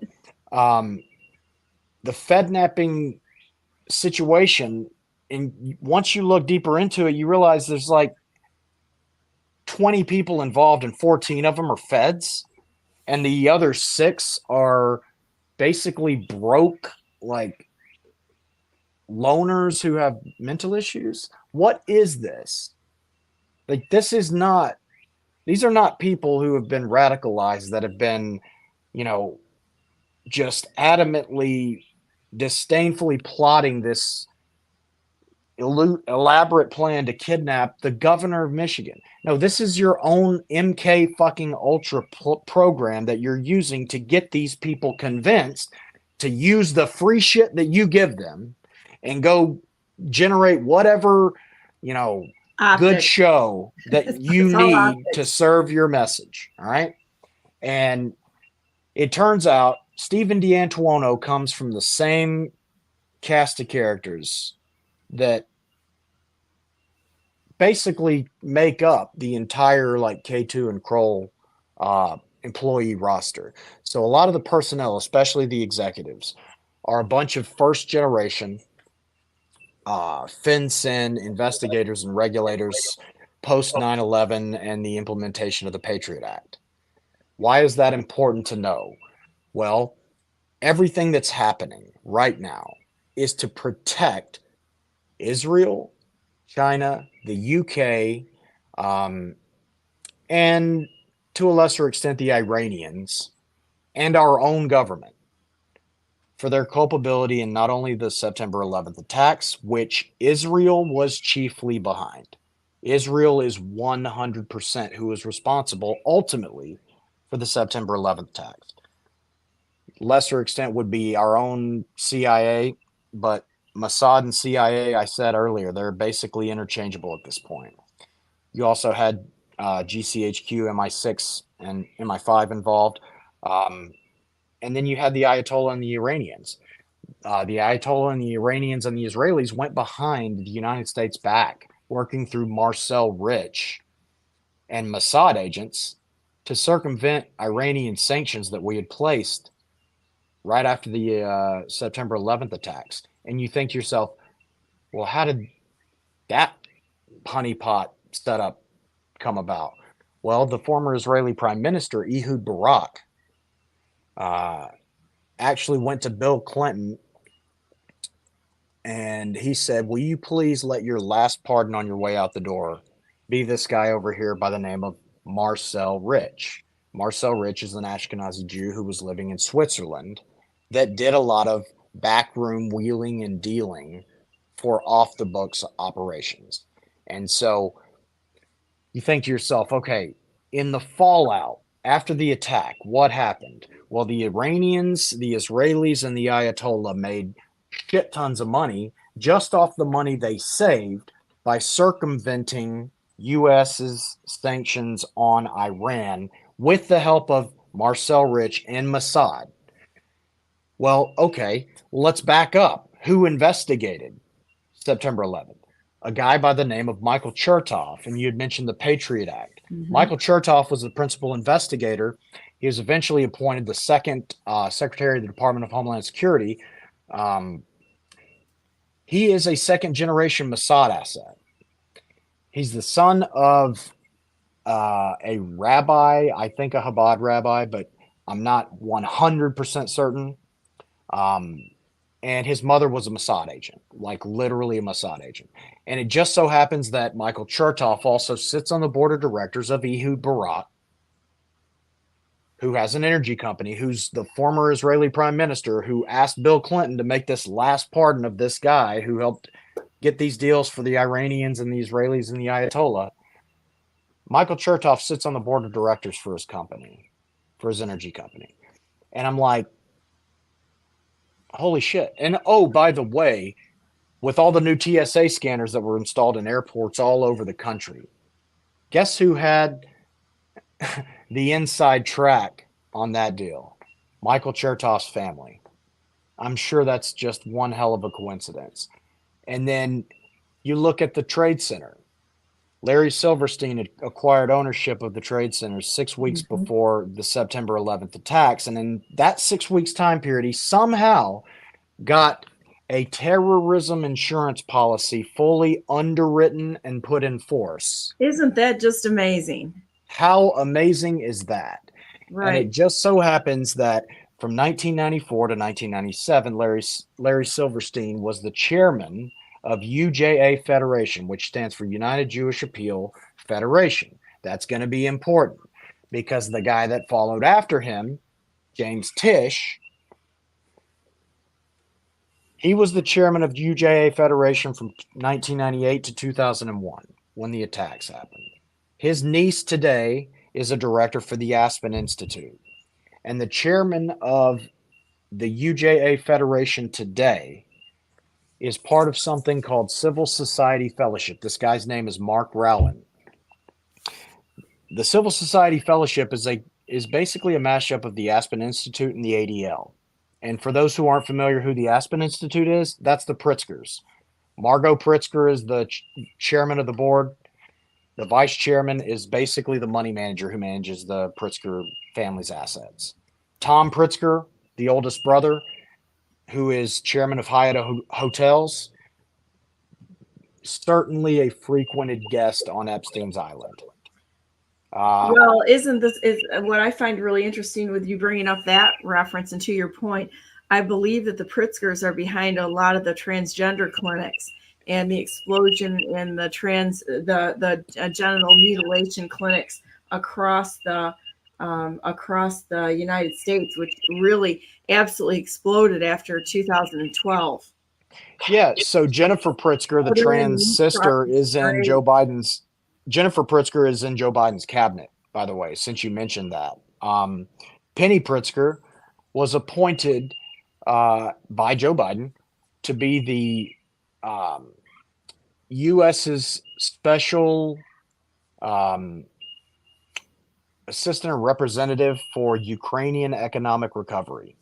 So the Pritzkers have tons and tons of money invested into what's going on in Ukraine and what's going on in Israel. You could argue they're chiefly responsible for oversight of that massive money laundering operation that's going on. But when we're tying it back to 9/11 and the Bushes and the Cheneys and the Rumsfelds and, CIA, Mossad and GCHQ and the Iranians, what you have to understand is there's an island that exists in the Caribbean called Little St. James that exists expressly for the purposes of gaining political influence and leverage over leaders of second and first world nations around the world so that they will do the bidding of a select few nations, chiefly Israel, but certainly our own nation as well. But when we look at our lobby, our Israeli lobby and AI PAC and see how many of our leadership are dual citizens. And then we see AI PAC on its Twitter account bragging that 99% of the candidates who were supported and endorsed by AIPAC won their races. Then you realize what's really going on here. Who is in our elections our election systems? Who is responsible? Oh, Michael Chertoff is hugely involved with our elections administration processes. Oh, Meryl Chertoff, Michael's wife, is an executive director at the Aspen Institute, working right there in tandem with the Pritzkers. Oh, Penny Pritzker, who operates the Ukraine money laundering apparatus, also happens to be the top dog at Harvard University. And when Claudine Gay, we all found out that her resume was basically completely fraudulent because she plagiarized every damn thing that she wrote up there. She was the one that stood in the doorstep and said, I'm not going to resign, despite her, calls for her resignation. she's not designed, like, she's not in that role to be any kind of semblance of a typical, like, Ivy League president. She's not the president, but she's the chairman of the Harvard Fellows and president, kind of whatever they call it, something super like old money-ish sounding. But it's the top executive role for Harvard University. Yeah, whatever titles they want to give people, that's what they do to mislead.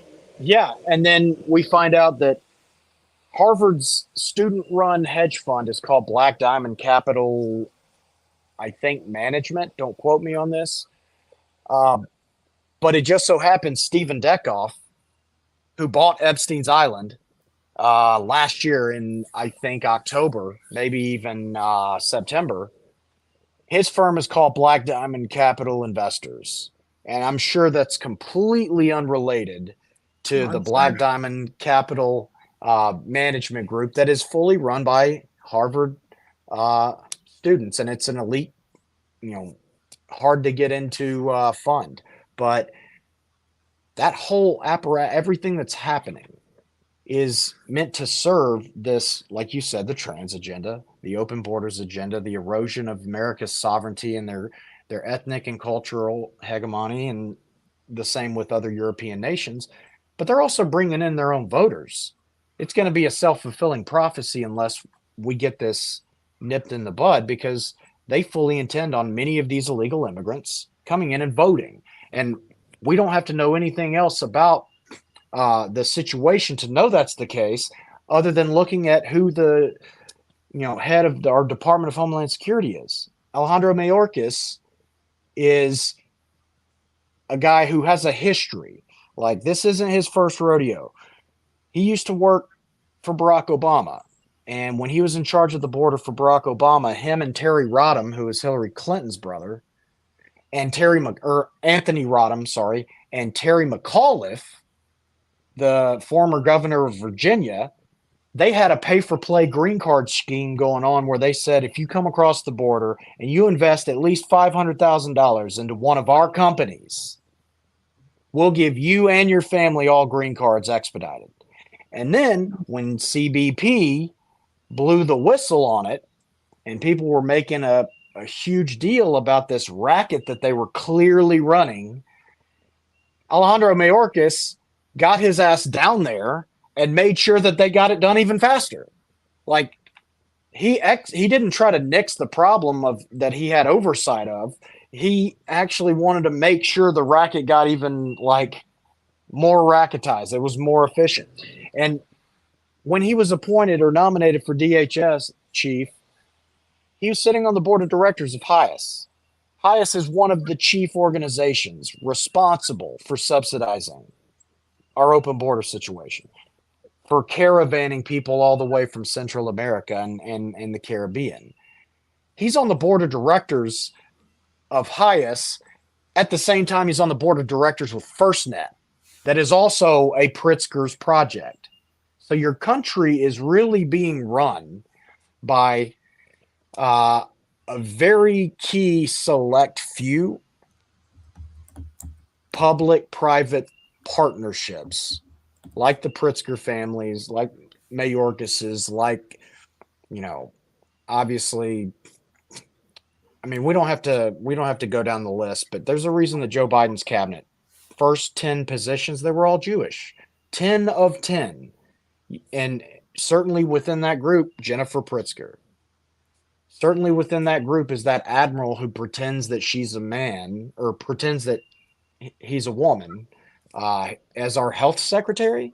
Like, it's designed to not make sense. It's designed to be demoralizing and insulting to you. It's designed to rub your nose in the absurdity. They're shoving it right in our faces. They're not trying to hide it. Not only they're not trying to hide it, but they're shoving it in our faces. Yeah, and they're black ops and off the books operations and shadow government, as you mentioned earlier. Organizations like Kroll and K2 exist to fill those roles. And going back as far back as 9/11, K2 was involved in World Trade Center security before the attack. After the attack, they acquired Thatcher Associates, which is the company that cleaned up World Trade Center Plaza after the attacks. You couldn't even make this stuff up. You could not make this up. They are 100% a fixer organization, and they are 100% actively involved in what's going on to January 6ers and the bullshit that they're dealing with. And I've sent everything that I've sent to you, I've sent to Julie Kelly, and I know that she's swamped. And that's the problem, is that like the challenge that normies and the nobodies like us, we have to wade through this avalanche of well-funded, well-platformed, Con Inc. acceptable voices and time and attention. And this is what's important, not that. We have to navigate all through the cracks to even get somebody's ear who's doing something. And there's a reason for that. They want to occupy those positions of influence in that sphere so that people like you and I don't have to or can't. Absolutely. Absolutely. And you got to ask questions. Why are these certain people on some of these networks that we consider patriot networks over and over again in the connections? It's not just mainstream media, it's alternative media too that is not covering stuff. I actually had someone that's very well known said to me when I was running, well, what are your polling numbers and how much money have you raised? Wouldn't even talk. And I'm like, I'm not playing that game. And they are still, a lot of those people are still in the game. They're there to make us think they're on our side, but they're not. And so we really need to talk about that, because I love talking to you and I love listening to what you have to teach us, because it's extraordinary. I mean, clearly you have put so much time into this. And I think right now we've only scratched the surface of this topic. I'd like to get into things on Dana Nessel a little bit, and I'm going to tell you why. I've been in contact with the Attorney General's office here, and I testified in front of a judge about it a couple months ago. But I'm going to go back. I had the first investigator into the fraud that surrounded the petition signatures.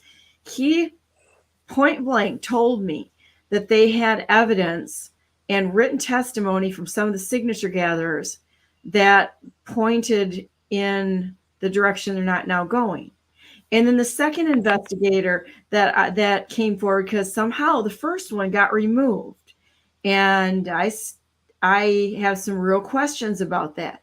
And all of a sudden, the information or the evidence that they told me they had, all of a sudden is now missing.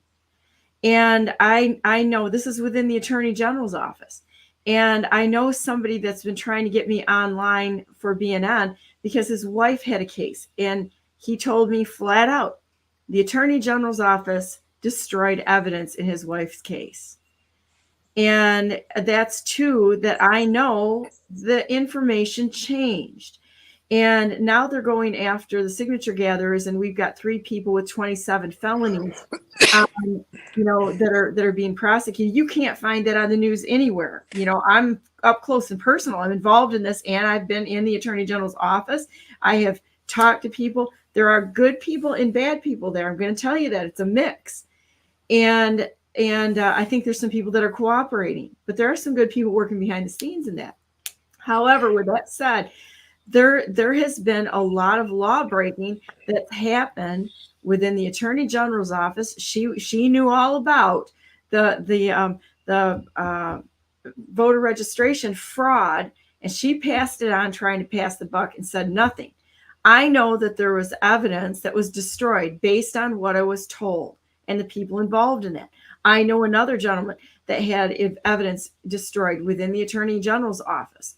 That's what I was told. Anyhow, I believe him to be true. And so we need to have an investigation, but I think we need to talk further, because we've got more crooks and criminals to uncover that are there. And I just want to say, President Trump, the rightful president of the United States, I got to say it at least once in every show, and I usually say it more just to make sure people know and understand what happened. We have got to investigate every single one of them. They cannot hide under labels of Republican, Democrat, Jew, Christian, Muslim, or whatever it is, minority, Black, Latino, whatever. I don't want to hear about it, and find out who has been breaking the law and throw it out in the light so that we can deal with these problems and allow no one to. I think the clerks were all involved in it. In the county clerk, the township clerk where I am broke 4 election laws and denied a FOIA. I'm telling you, this is a large operation. They are well staffed, as you said, well funded. They're all in bed together to steal the elections, to hide these criminal networks. And we should have not one place for any one of these people to hide. They deserve to go to Gitmo. They deserve to be tried for treason. I'm going to talk about Mayorkas. Everybody talking about impeachment. Why are we talking impeachment? Why aren't we going right straight for the core of the problem? And I'm going to say the juggler here, and nobody out there gets stupid and start screaming and getting stupid, because I always talk about the lawful process. We have got to go to the core of this problem and out the whole damn thing from top to bottom and prosecute anyone who's had a little finger of involvement in this. Not the big dogs. It's got to be top to bottom. If they touched it with their little finger, they're out of here. And, if they don't get executed for treason, which is what the outcome of that is, because there are people that I know that were blackmailed. And so there's going to have to be a very surgical evaluation of this. But at the least, they should all be stripped of citizenship. They should never be able to vote again. They should never be able to hold property. Their property should be seized and redistributed amongst the population of actual Americans, not illegal aliens that have come in here or anybody else. We're going to put it back in the hands of we the people, and they have to be put in a position where they can never, ever, ever have a position of power. They should own property. They're done. They are done. They knew what they were doing. And to think that they didn't know, I'm sorry, there's no excuse for this. I agree, and I'm terribly hard-lined on this. I'm done with it. I'm over it. I had somebody say, we just have to let them as Christians say they're sorry and accept them back in. Bullshit. Absolutely not. This has gotten to the point where I hate to say it, there's some people that I think they might be trying to do the right thing. I'm done with it. We cannot give them 1 inch of leeway, nor quarter, or listen to their lies, because they're going to come back, and they're going to come back with friends. This is like a bunch of cockroaches. They're parasites. Jesus himself built a whip and chased the Pharisees out of the temple for desecrating. And it was the religious leaders that led them astray. Yeah, so I'm chomping at the bit to bring all of what we've talked about home to Michigan and the situation that you're facing. So I'm going to touch on a couple of things. Your 2020. Can I have you come back on tomorrow at 10? I've got a guest on at 9:00 in the morning. He's another Hanan friend of mine, a very good friend, and incredible writer, researcher. He was actually involved in an outing of Connect. That was in. Who's your friend? So we've done a lot of work on Connect. Who is it, if you don't mind me asking? Cognitive Carbon. Okay, I don't know Cognitive Carbon. I don't know him very well, and his fiance and their family. I mean, they come to our barn, and we're very good friends. And one of the few people that I would there's probably less than 5 people that I would put all the money on being absolutely honest, true, full of integrity and honor. That guy is going to be on at 9:00 tomorrow morning. And if you want to come on, I know he's got an hour there. And after that, would you come back on at 10:00, and we're going to tear this thing up some more. And then sure. I've got Michael Flynn Jr. coming on Monday. Professor David Clements is coming on next week also. And I got a feeling that all of a sudden a whole bunch of information is going to come, absolutely like like an A-bomb of information that's going to come out there. It's going to come out as a flood. And I think I'd like to come back on until we get all of this thrown out in the open. I don't think we should stop. I think we should keep going and go after these bastards.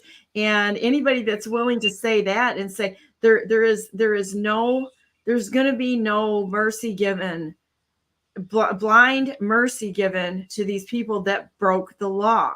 They did it. They're murderers. They're liars. They're cheats, and they're thieves. And I think, and it goes to the highest level of government in the state of Michigan. Gretchen Whitmer committed third-party murder in the nursing homes, and she wasn't alone.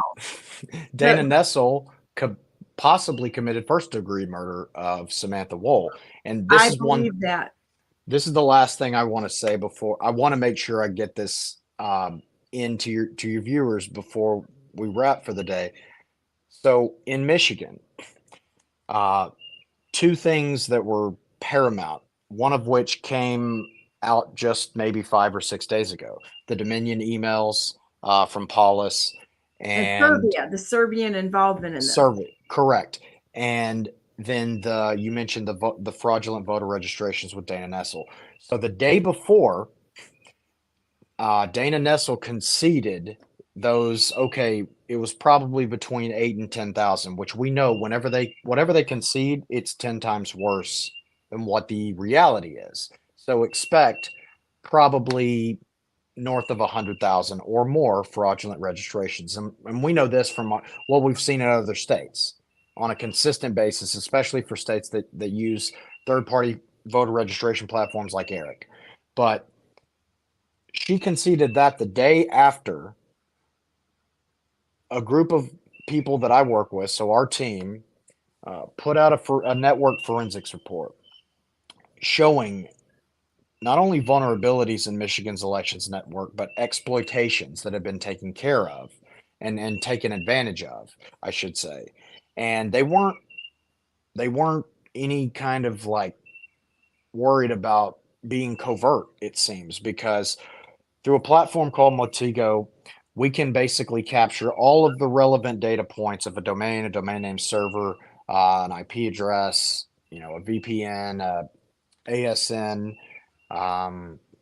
basically the entire universe where your michigan.elections.gov network exists. Okay, who's been into the system, who's been out of the system, what were they looking at, what were they taking, what were they putting in, so on and so forth.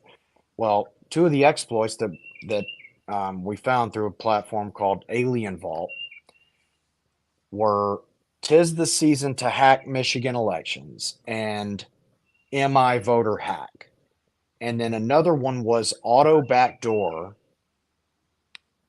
No, it was Auto Discover backdoors into Dominion through Smartmatic. And so what an Auto Discover program does, it's basically like AI, where you can tell a system, okay, find where the vulnerabilities are and exploit them. Okay, so that's an Auto Discover platform. And we found all three of those things. All right. We put that out on Twitter because I'm a believer in, like, if you have information that's necessary for the national security of America and saving our country, don't be the person that's like, I've got information you don't, and I'm going to go, hole up in my remote cabin waiting for the Clintons to show up and, make me irrelevant. Yeah. So the best and the safest strategy, ironically, is if you've got compromising information, you immediately devalue your relative importance to that information by putting it out amongst the masses, where thousands, tens of thousands, even hundreds of thousands or millions of people can see it, and they lose chain of custody. The bad guys lose chain of custody of however many eyes saw that, because they can never account for how many people looked at the information, saved it to cold storage, and then shared it with other people to cold storage. And so now there's landmines out there for them that'll be out there forever, regardless of whether they scrape. Never erase anything digital. It's always there. Correct. Regardless of how well they do a job of scraping the internet, there are going to be people that have it in their possession offline forever. Can I And tell you that's something bad funny? news. I can tell you Please. something funny. So I've done quite a bit of research and talked to people and made relationships with people, including Troy Smocks, who has uh, uh, suing the government for kidnapping him out of Texas to go to DC, the Gulag. And there was a recent pickup in Michigan here that happened over in St. Clair, where they came in, the FBI came in and should not have been allowed in to the state, came in and kidnapped somebody else and from J6, taped over the cameras because God knows we don't want to have anybody see what we're doing here. Well, I have somebody that I know that the FBI came to remove evidence and screw all of you out there. He's smarter than all y'all and had a second copy of it, and it's still there. I've pushed some of it out, but there is no possible way that it's one of those things. They try to grab evidence from any of us. Some of us are anal enough, and I'm just going to say it, to go and have enough copies of something. But good luck with that. And they come and try to take any of us out. We have a lot of friends, and they're good patriot friends too, who will make sure that information gets out. But there's more. There's more raw footage out there from J6. That's And awesome. and I'm going to tell you what, it's just like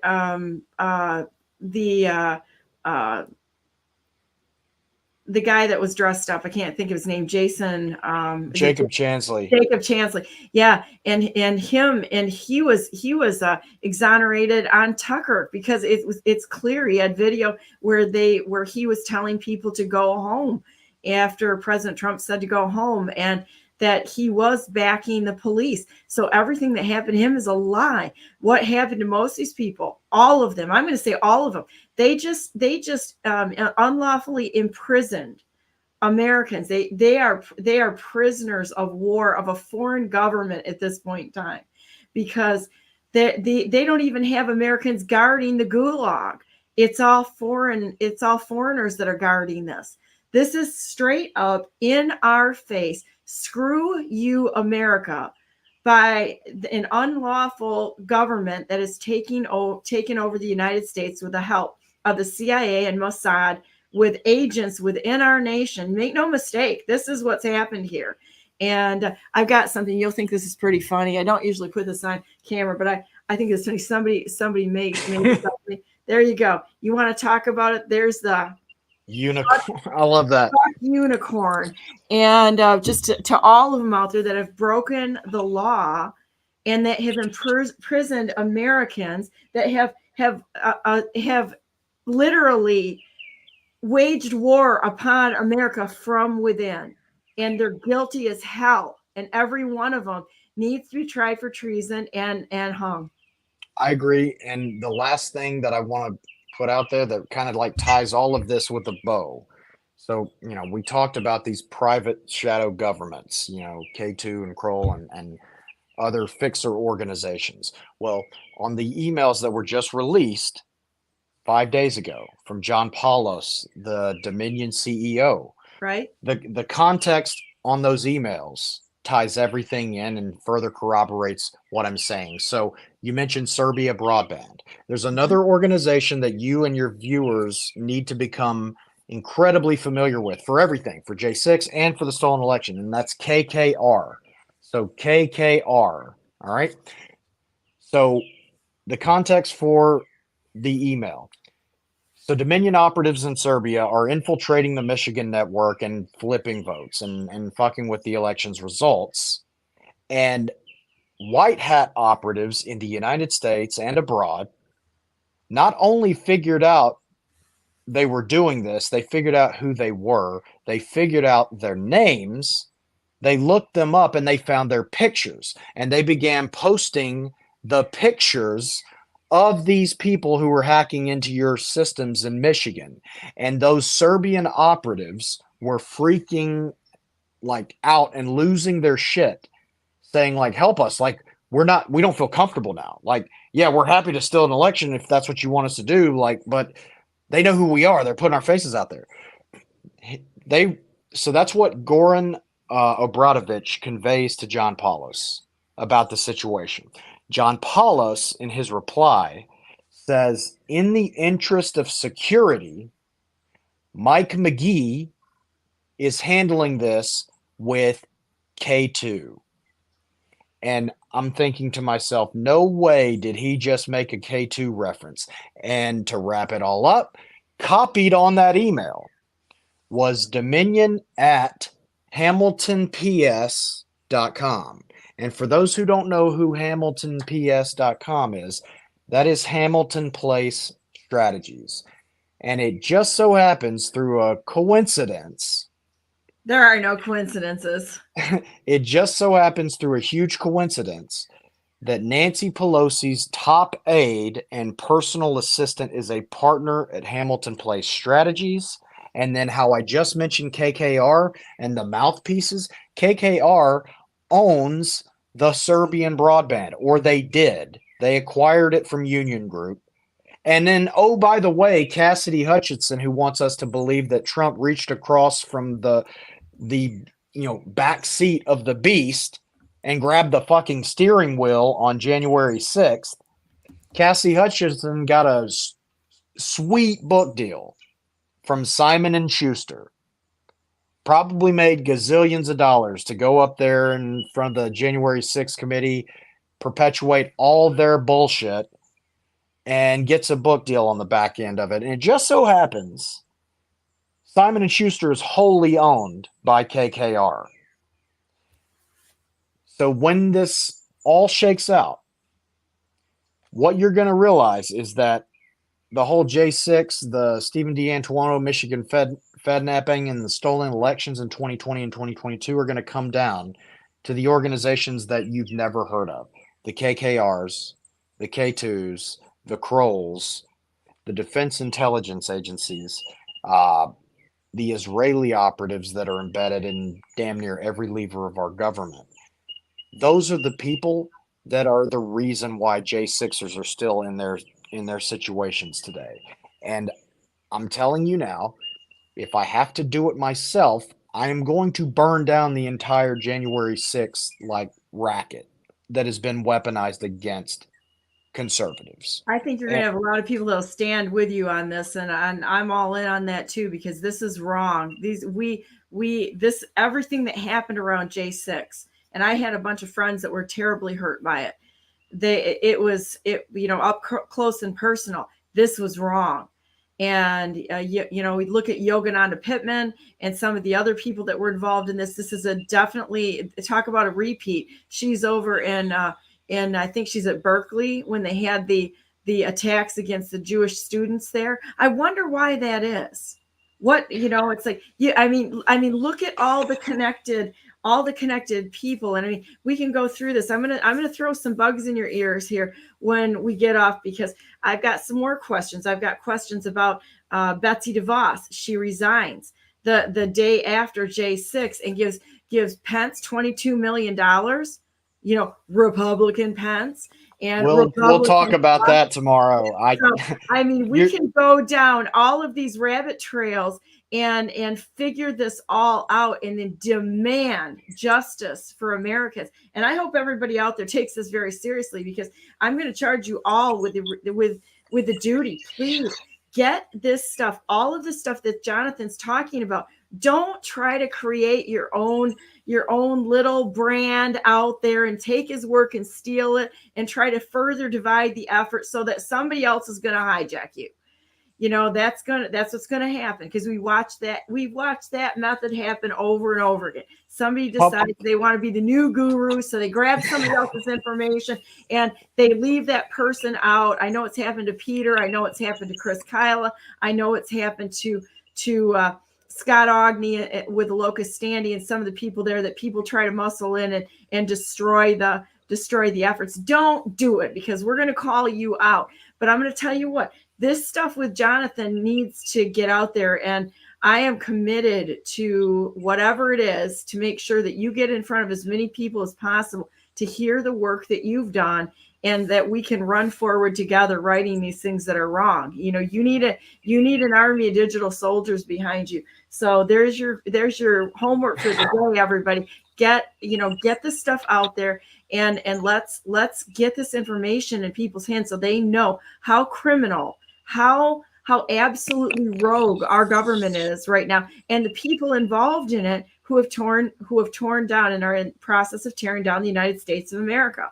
And it's like, I want to see Jonathan's name, Peter's name, Chris Kyle's name, Steph's name, Scott Ogney's name, Clarissa's name, all these people that are working behind the scenes, Sandy Kiesel, Joanne Bacali in Michigan, because there's a lot of good ones. There's a lot of bad ones that are really close to them too.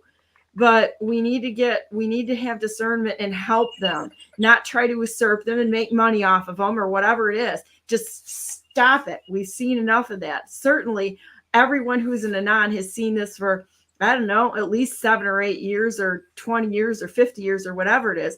And so just stop it. This is not where we make money. This is our duty before God in this country to put the country back and right it. No fear, no backing down, and giving no one any leeway who is part of this, because they're all attached.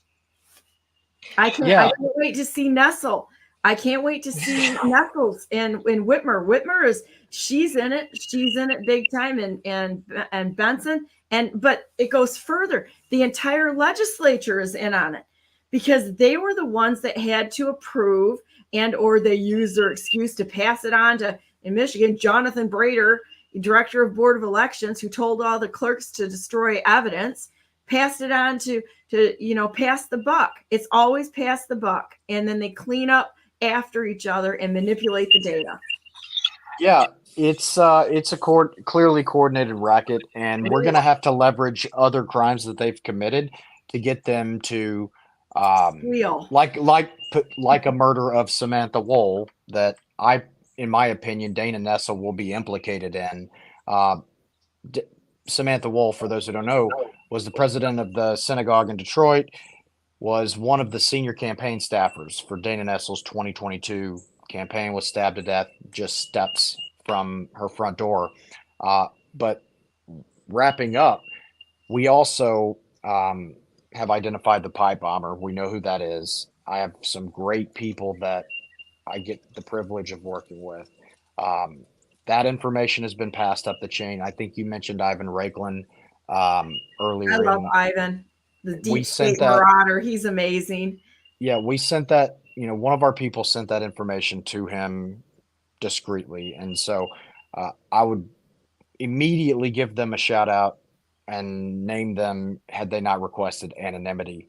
But that's coming very soon as well. It was a woman. I saw the video. Guys don't have hips and booty that's shaped like that. I don't care if they're trans. They don't have that kind of a physique. So it could be. I don't know. Who knows? I'm going to tell you what. I can tell the difference between a man or a woman. I've never been confused, not 1 minute in my life. And I don't think most of us out there have ever been confused. I think most of us are sane enough, normal enough to be able to tell the difference between a man and a woman. That was a chick. You could look at her. It was a chick. Just look at the video. So there you go. So, well, wonderful. Well, I'm going to look forward to having you back on tomorrow, and we're going to talk when we get offline. And so everybody it's going to be going out there going, Donna, keep the camera rolling. You know what? No, because now you have the responsibility to get people to come on tomorrow. 9:00 is Cognitive Carbon, who is involved in busting the whole system with Connect in Michigan here, and the servers that they hit in, say Grand Rapids, Michigan, and some of the connections with say a law firm in Grand Rapids, Michigan. I don't know. Perhaps I don't know if it was Warner Norcross and Judd or something like that. But you know what? All the names are going to get thrown out there because we have to go after them. I don't know. I'd like to hear from Warner Norcross and Judd. Switch data center in Grand Rapids. That's a hint for you Michiganders. Switch data centers. There you go. So this is going to be fun, and I want to stay with us until we're done with this. This is going to be awesome.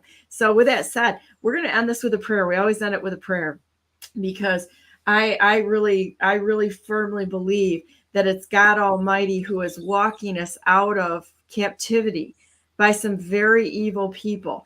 And you know what? God is a good father. He is going to defend his children. And somebody starts messing with children, it's going to not have a good ending for them. And God's not going to, he's not going to put up with this forever. And those of us that are truly care, that are, that care about humanity, that realize that we have people behind this. And I'm not, this is another thing. They want to use these groups to destroy us. I've heard, we got to have this enemy, or we got to have that enemy, or whatever. No.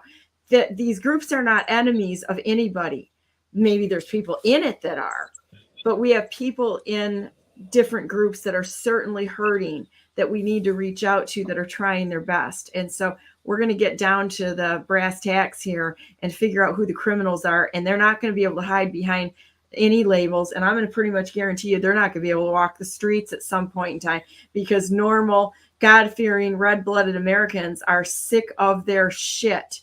And it's not going to go well for them. And so we're going to keep going until we get every last one of them, guys, top to bottom. Nobody gets through. So let's give glory to God here and pray for the safety of Jonathan and all the people working with him in order to take this nation back.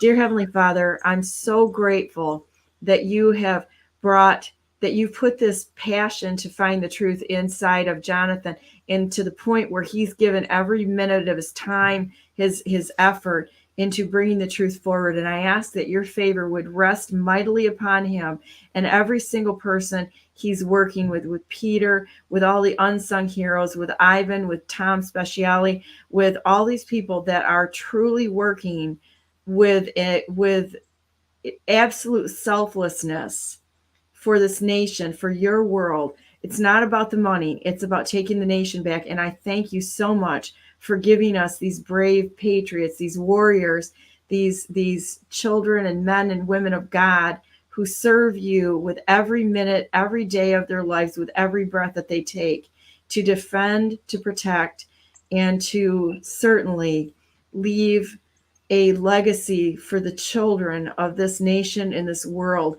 No matter who they are or where they are, we will defend and we will protect. And we're thankful that you're bringing this whole godforsaken, I'm going to say it that way, group of people, the Satanists that are alive right now, that have truly turned their back on you, who have installed this system in order to hurt, to torture, to steal from your children. And we're thankful you will never abandon us nor forsake us. It's them that is going to have the business end of doing the wrong side to you. And we're thankful for that. We're thankful for your mercy, but we're also thankful for your justice. And we look forward to the justice that comes from your hands, which is righteous in all things. Thank you so much for leading us, for being with us, for loving us, for giving us hope, for sending us all good things, and for protecting us no matter what we see with our eyes. We trust you. We don't trust what we see or hear out there. We trust you and your goodness in all things, and we have faith in you, and that you're walking us through this every step of the way. Thank you so very much. Confuse the plans of the enemy, we ask, and help people to realize out there that they need to get in this fight and do their part to support people like Jonathan with their time and their effort, passing information on, talking to people, not being afraid, and not backing down. You've been a wonderful friend to us. We want to be a friend to you. We love you.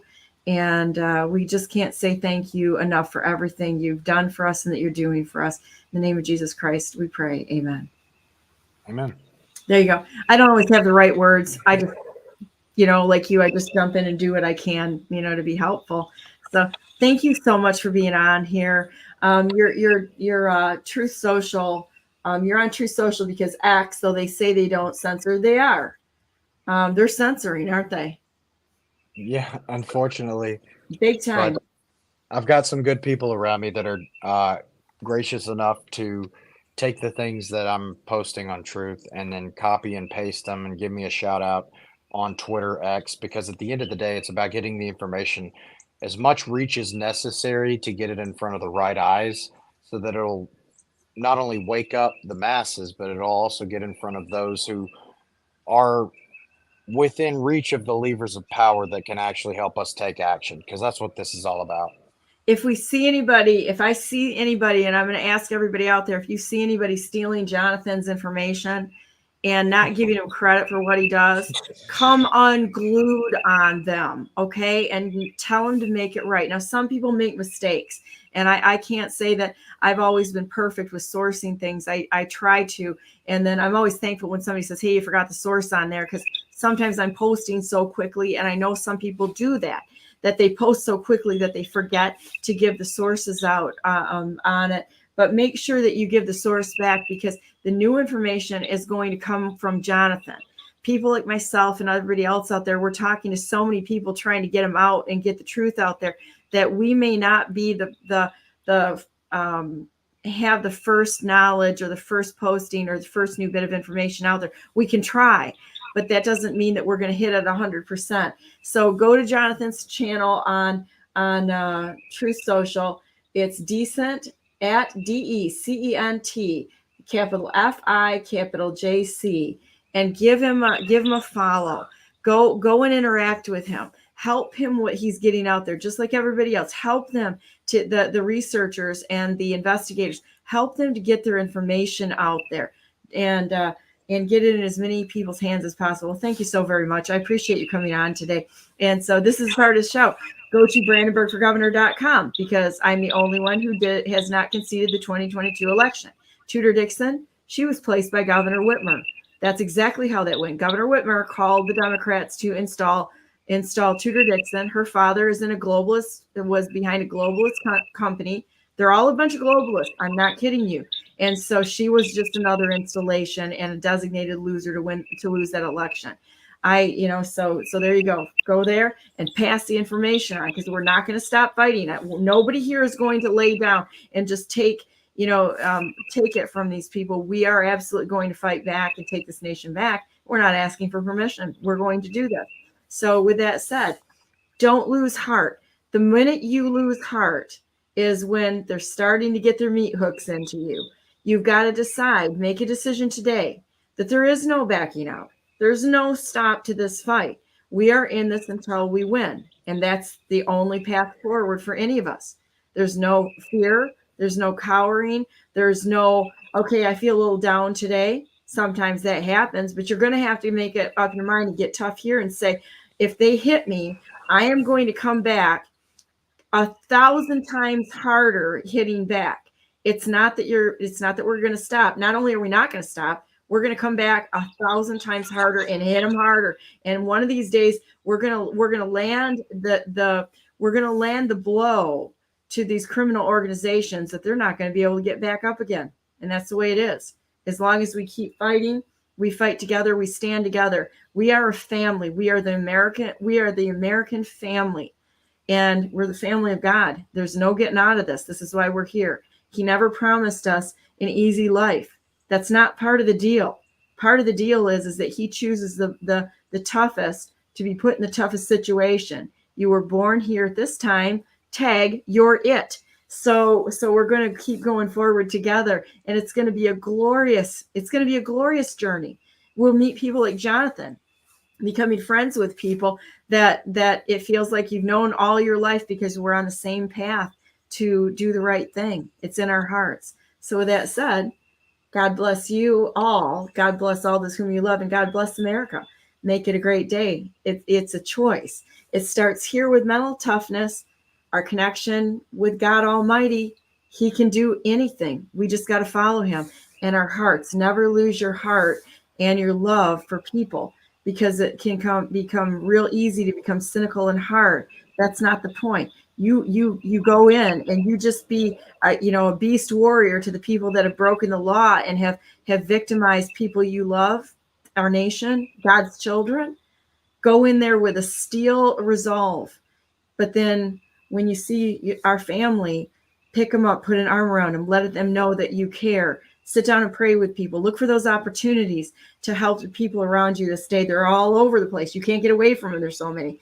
And let's go ahead and take this nation back, not only in a legal perspective, but with our hearts and our love.